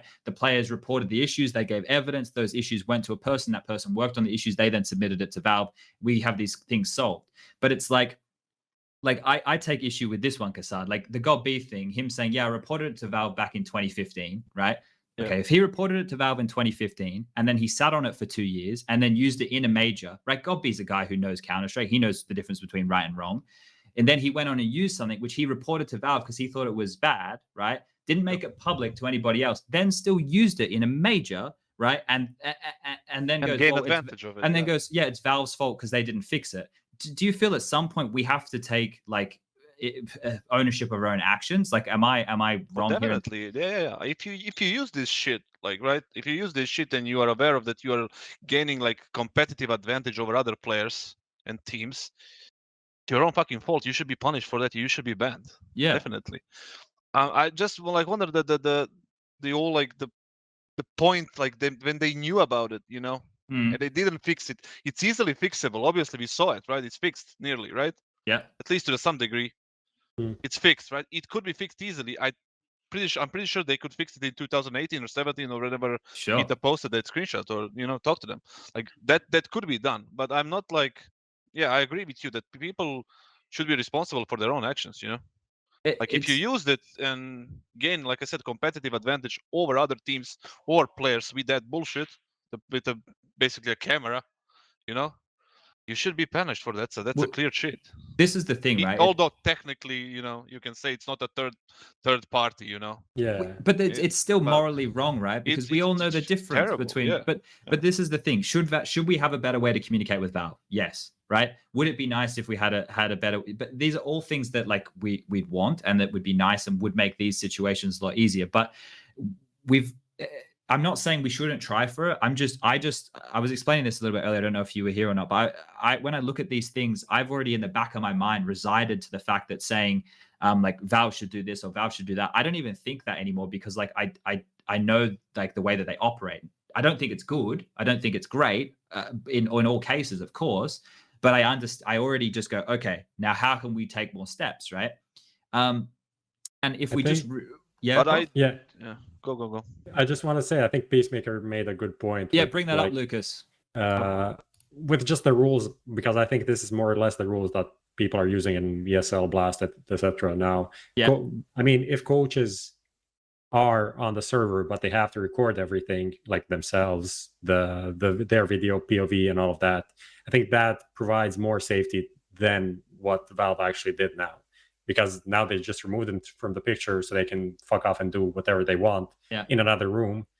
If while before they had to record all of this, so at least where he is and what's going on with him, right? So that's just like one thing that doesn't really make that much sense to me. I think what it all comes back to is I feel like that Valve essentially just don't want the majors to be tarnished or their reputation to be tarnished by these Reddit threads, where Vitality are caught with a stream playing in the background.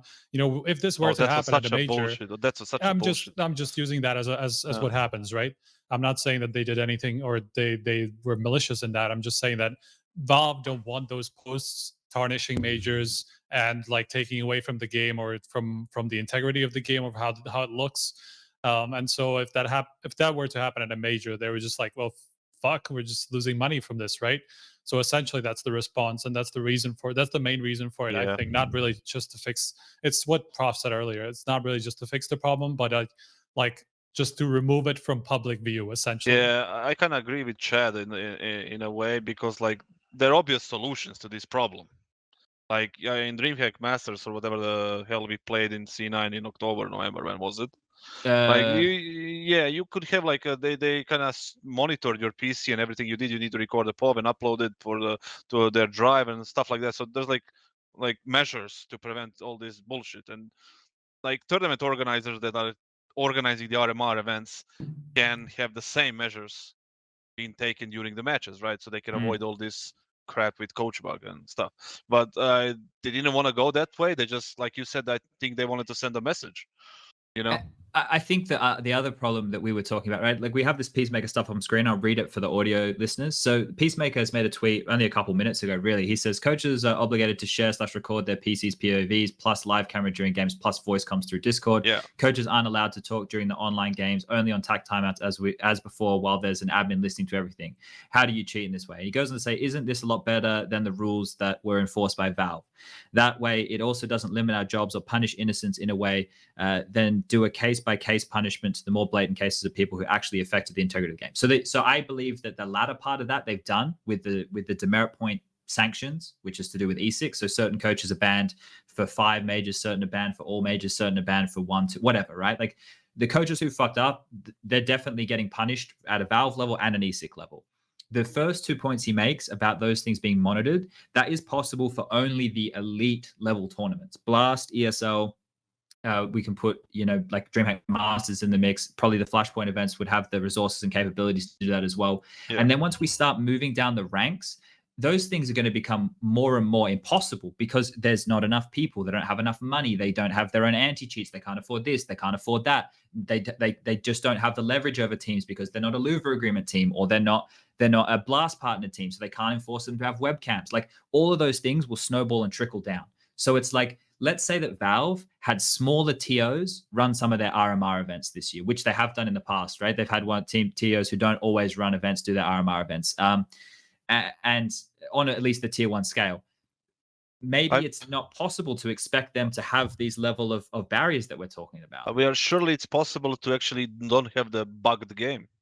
Yes, and that's the other side of the conversation. Like that's where we hit the next point, right? Is if Valve just fixed these problems, then we wouldn't have them in the first place. So it's like you can go to the extremes on either side, right? Obviously, they should do a better job at fixing these problems. Obviously, we need a better way of communicating with them to have these problems fixed. But at the same time, we need to work out what we're dealing with right now and the ways that we can make those best decisions. So Valve have obviously gone, this is what we're dealing with right now. We just had a shitload of negative press over Reddit for a couple of days with all of this Vitality shit and all these lynch mobs coming out looking for more. Dude, they were going through like old Vitality matches and going, look, the TV was on in the background. He's in this match and this match. And it's like, that was ridiculous. Guys, what are we doing? Yeah, and all of that negative press probably helped with this thing that just happened. No joke. I don't say that lightly. All of this negative press that has been around this shit has directly impacted what Valve have come out and said last night. 100% agree. Definitely. I agree. Yeah, it's fucked. Yeah. It's all fucked. Like I said, I mean, in general, for teams like higher teams, like higher tier teams, it's not gonna be so terrible because how many of these online RMR events are going to happen? World is going to come back to normal sooner or later. Yeah. Most likely during this summer. So it might be only one RMR event. Exactly. The problem is like, how do you get to the RMR event? playing the close qualifiers, open qualifiers, you know, all this, like, I don't know how is they're gonna structure it, but like, how do you get to that point, you know, without a coach? You know, that's the fucked up part right there. But for the teams that are already in, that are gonna be keep playing after the major, before the major, whatever, they get the invites. For them, it's gonna be 1 or 2, including me, including myself. I'm gonna be away from the guys, like for that RMR for the first one, for sure. It's gonna be online, and I won't be able to do anything. Yeah. Most likely, maybe like 70% is gonna be 2 of them, just one before the major, because we don't know but what direction COVID is gonna go. But surely it's gonna get, you know, back to normal.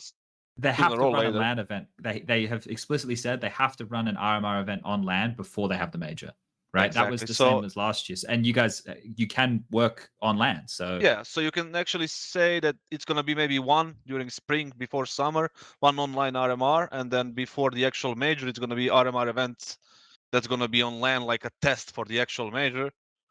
But it could be only 1. At the end, I just the fucked up part is like the getting to those RMR in the future by online games, you know. Sure. And okay. Like they said, like anything else, I mean, yes, they didn't ban coaches altogether in the actual LAN events, so that's not a problem there. It's just like the way that it was handled since the beginning. It just doesn't sit very well with me, kind of. What do you think? Yeah, go. Yeah, I wanted to say, if they limit coaching any further, what are you gonna do? I mean, how much further can they go? They limited us for 30 seconds. We can speak for 30 seconds 4 times during a game. It's just like in a relationship, right? Also, you know, how further can they go before they take us out completely? You know, but they can't really do that because we are here since basically the beginning. They just keep limiting us a little more and more. I'm not sure they can remove us altogether. I don't think that would happen from like a TO standpoint, right? Like Blast have definitely made like coaches quite an important factor, including them in the mic'd up segments and stuff. And I think that like we all think, well, I don't know if we all think, I think the consensus tends to be that coaching helps elevate the level of play, right? And I think that that's something which is good to have in our game. I wanted to ask about some of the other things that are announced in this, because I know that you boys are affected directly. The fact that you guys are now in Europe, but you guys still get RMR points? You guys did, because you had the 100 T sticker, right? So those RMR points would stay with the 4 boys, and then obviously the Bentet thing would decrease some of your points. Yeah, I think we're gonna lose some of the points from Justin departing. Yeah, and I'm not sure if you're gonna get some from Benjamin Bentet. I mean, sorry. You're not gonna get anything. But I don't know how that works, but probably not. Yeah, right. You only get the minus, no pluses, and then the system. But I don't know even how it's gonna work. If you're gonna have to play an A, right? Yeah, that's what I was about to say. Right now we are in a discussion about it. Yeah. So we are just waiting for them to like tell us exactly what's gonna happen and what can we do and what we cannot do. So I think we're gonna announce it as soon as we know. Yeah, but I mean, you have how many points? Like 100, right? You're like the lowest. No, it should be. Oh no, actually you're 600 minus 20%. So you know. Yeah, okay. That's pretty good. 480, right? For some reason, I just put you in the Asia bracket for no reason. The way I calculated it, if NA gets to keep 3 spots, legend spots, like it should, based on the last year, Furia should be actually EG should be first with 600 points when they reset all the things. Yeah. Furia and us should be at 480, and I think Liquid should be at 300. Okay. Right. Yeah, because or maybe a little bit more, because they changed 2 players. They changed Twists and Nitro, and they got Grim. But I don't know. I'm not sure if Grim actually played one of those. I think only Fallen will count for their deduction, right? Because it doesn't matter what they changed before, just where they ended the year. There was also like we not going to touch on this now, but there was also some drama about when the cutoff was made for these points, because like Team 1 today has more points theoretically than some other team, but they didn't get the sticker because Valve, I guess, decided that the last day of the tournament, the last RMR that's played, is when the points are like set. So all of the deductions of like player changes and stuff like that for some other teams weren't considered, right? And a lot of teams changed a lot of players from the last RMR to today. It's just something that was weirdly handled from the start from Valve. Like we didn't even actually know what the RMR standings were. It's just like we had a Wikipedia page which we relied on was correct, even though sometimes maybe it wasn't, and there's no way to check. Like there's no official source of standings. So I hope they change that for this year's. Just update it every RMR event. Yeah, I the just thing think. is, yeah, Okay. go. Go ahead. All right. So the thing that I wanted to know is basically that's like the one of the key information for us is like how many legend spots is NA gonna get? Is it gonna stay the same with the 3 legend spots and 1 challenger and then 1 contender? If I remember correctly, that's like the most important information for us. And basically if they can tell us, when are we actually gonna have to play the first RMR, because if we got to play in NA, there's gonna be travel restrictions. Right. NA America is in a shit state right now with the travel restrictions and stuff like that. So we might have to go to Canada, which is a valid option as well. So they have the distribution just bring this up, on the blog. Lucas, I just linked it to you. Bring this up so we can all see this. I'll put it in TeamSpeak for everybody as well. But if you just have a look at this graph, it's halfway down the page, or this table, sorry, 2021 4 major invitation distribution is still 3 slots for NA, 1 for Challenger, 1 for Contenders. So 5 in total for North America. CIS is 2 Legends, 1 Challenger, 2 Contenders. It's 5 in total for them in Europe, maintaining the 11. So it looks like they're keeping it as it was, right? That's how it was. Yeah, sure. That's how it was. Yeah, 100%. Yeah, I don't see a reason why it would change either. Yeah. It's just how depleted North America is at the moment. But at the same time, that's not a Valve issue at all. So that's probably something a little bit different there. So I wanted to say just one thing regarding at which point the cutoff was made. It's obviously like the last rosters that were put in, like for the last RMR event. It's up 100% that just based on looking at 100 Thieves being in there, these other teams, boom, whatever. Like it's literally just the roster that they put in for the last event, and they will deal with the changes whenever teams put in their rosters for the next RMR event, and that's where like the points will be deducted based on the changes that were made in the meantime, right? So it's literally doesn't matter what the rosters teams have right now, just because that doesn't really apply to RMR events, right? It's just whenever the roster submission is. Yeah, I think a good example is like Zipnix in Australis, because they played with him the first event and then they skipped the second, and then they played the third with him again. So they didn't lose any points for playing with all of these different players. They actually didn't play with him the third. Oh, yeah, they did. Played with Acetone, but they played with Glaive, right? So they didn't lose 2 players, just 1. Yeah. All right. Well, it's interesting. Everything. What about the sticker money situation, Kassad? Because Gomez tweeted and said that he did a tweet earlier. Where was this? Let me see if I can bring this up. Yeah, I was asleep at the time. Someone asked.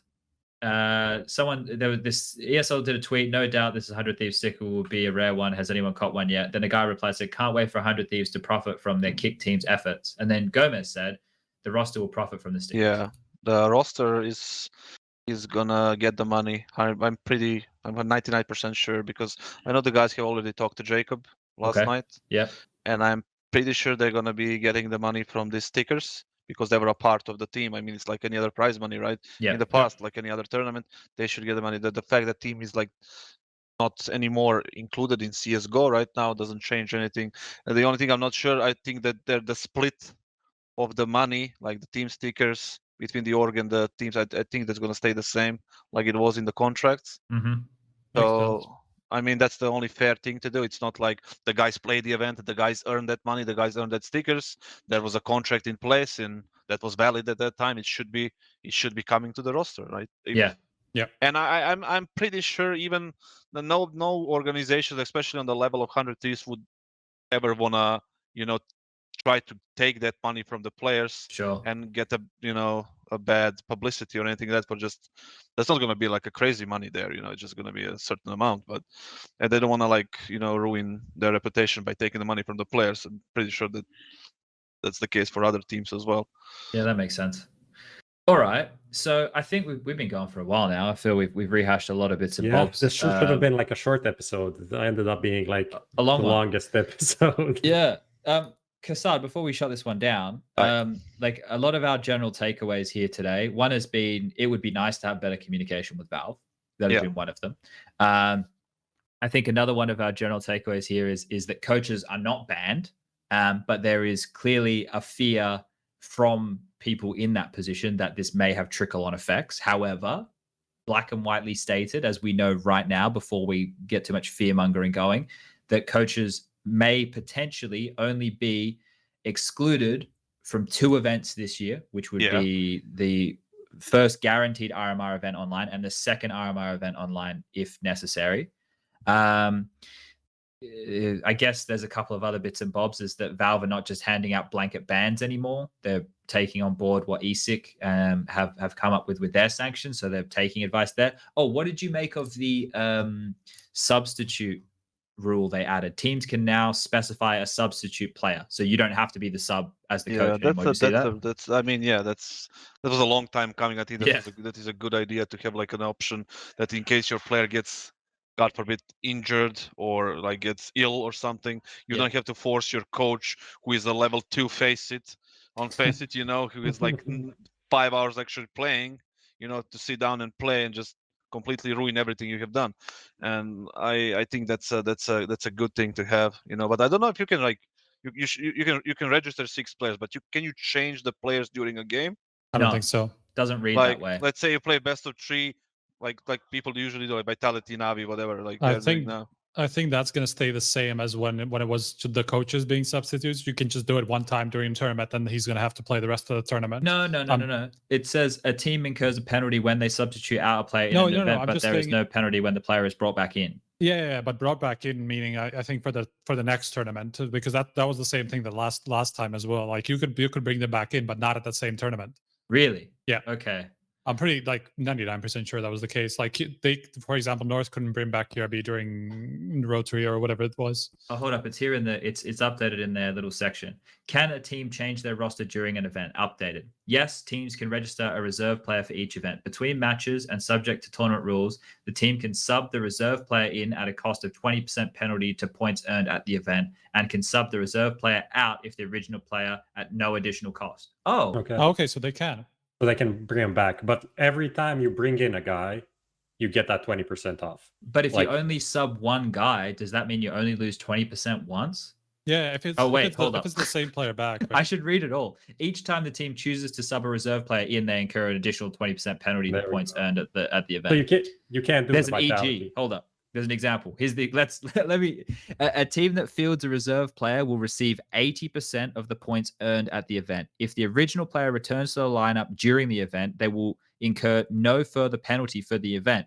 They can choose to field the reserve player again later in the event. However, they would incur an additional 20% penalty, i.e., they would earn 64% of the points for the event. Yeah.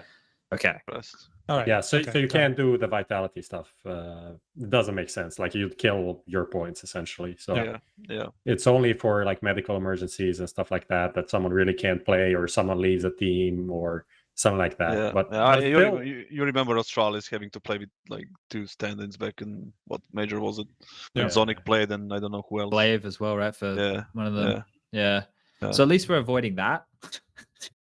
If we're going to take away any I mean, like all of these situations ended up in disasters for the respective teams, by the way. Just like it would still be interesting, like who do people sign up as their 6th? Of course, like people like Vitality that have a 6th player, it's going to be obvious, but like who is Kassad going to find to be his 6th player, right? True, who's going to accept that? Yeah. But anybody that's going to be performing better than a coach is good, you know, in a way. Get some level 10 face. What we are forgetting is the fact that like the next major is $2 million. Like, you know, it's not a joke. So it's going to be a massive battle qualifying for that one, you know. Yep. So like I said, like we discussed before, it's like the bottom line of everything is like they didn't ban coaches altogether. They didn't remove them from their events completely. They just removed them from online qualifying events, you know. Yeah, which are not gonna happen all that often. The only thing, like I said, it sucks is the fact that like you have to in the future you will have to qualify to that LAN events by playing online. You know. Yeah. That is the thing that sucks the most. That's the problem. And that's gonna be a problem for the teams, especially up and coming teams that are like having like so much use from their coaches, you know. So I mean, that's what the thing, Devilwalk said. He's the best coach in the world, but he can't help his team qualify for the major where he could be useful and help them play to that level that they maybe can play. So maybe he never gets to that major because he can't have that impact. And that sucks. Well, that sucks. You know, that sucks a lot. But it's clearly Valve said, okay, we don't want to deal with this bullshit anymore, with bad press or anything like that. We don't want to deal with any potential new bugs or whatever. Like it can happen with coach. We're just gonna cut them off from online events and then go fuck yourself. Yeah. So it's not the ideal solution. Like I said, I think you are like teams wanting to do like things against the rules. They're gonna find a way, no matter like what the rules are.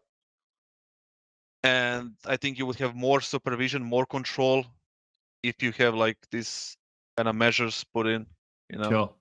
Definitely. I think like and it would end up more helps better. more. Yeah, better for everyone. It would be better for everyone. This is just like I think many people just wrote it on Twitter. This was like a lazy decision, you know. Well, I think it's the easiest one. I think that's the Valve way, though, right? Like, unfortunately, that's the Valve way: is make a decision that can cover as many bases as possible, so that they can keep their hands as clean as possible, right? That's kind of been the way that Valve have made decisions, because the entire time, because they're thinking about the entire audience and the entire player base and the entire, like, their decisions are blanketed for a reason. Like, that's the thing that I try and remember when I'm thinking about Valve decisions, no matter how stupid I think they are. I try and remember that they're trying to blanket the purpose. So we're probably going to close this one down, Kassad. And I want to say thank you for joining us and thank you for your perspective here. Much appreciated jumping on in between crack. I hope things are going well. Yeah, we're Belgrade here, just practicing as much as we can, you know. So it's going many well. CS players in Belgrade. Yeah, right now. Belgrade is becoming like a CS hub, like a hub. Yeah, literally like 50 top CS players. Yeah, even EG rented like a massive place in the city, like a little bit outside of the city, but like close, and they're playing from there. And I don't know where Furia is though.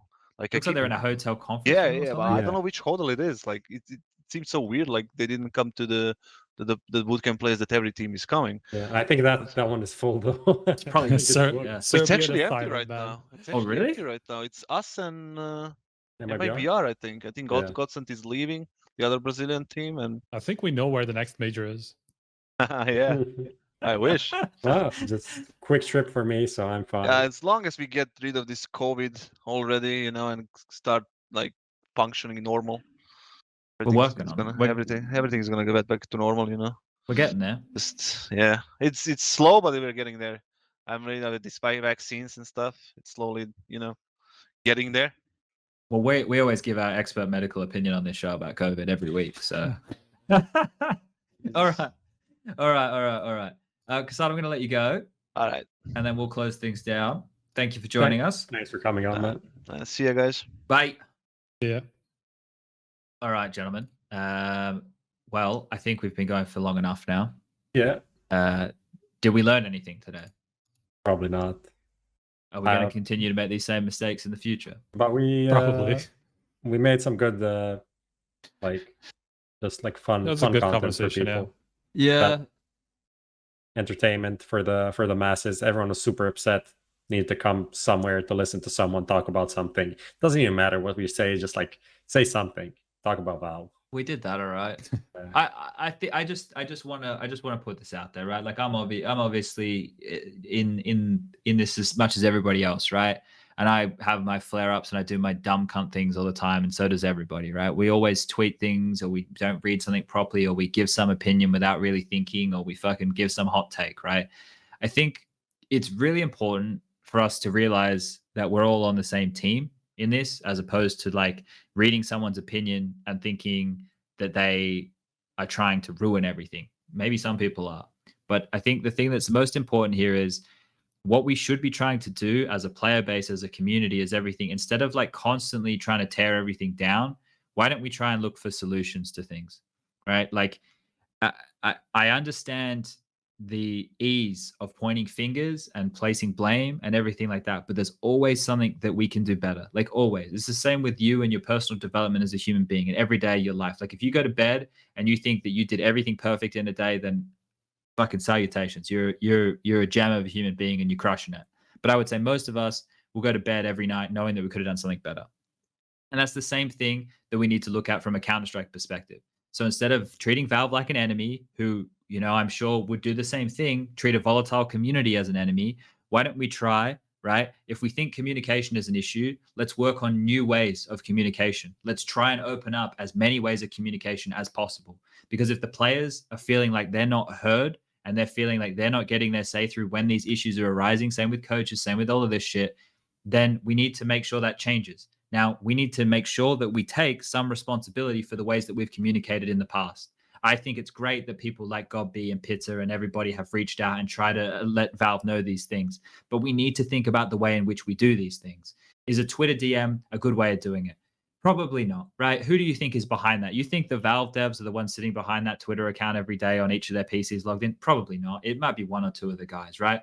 Does the email, okay, Mihao, the guy who got the stuff with all the coaching, he was in direct contact with Valve over an email. Okay, maybe he can give us an idea of what the best way to communicate. How much information do we need to relay? He was on the show as well.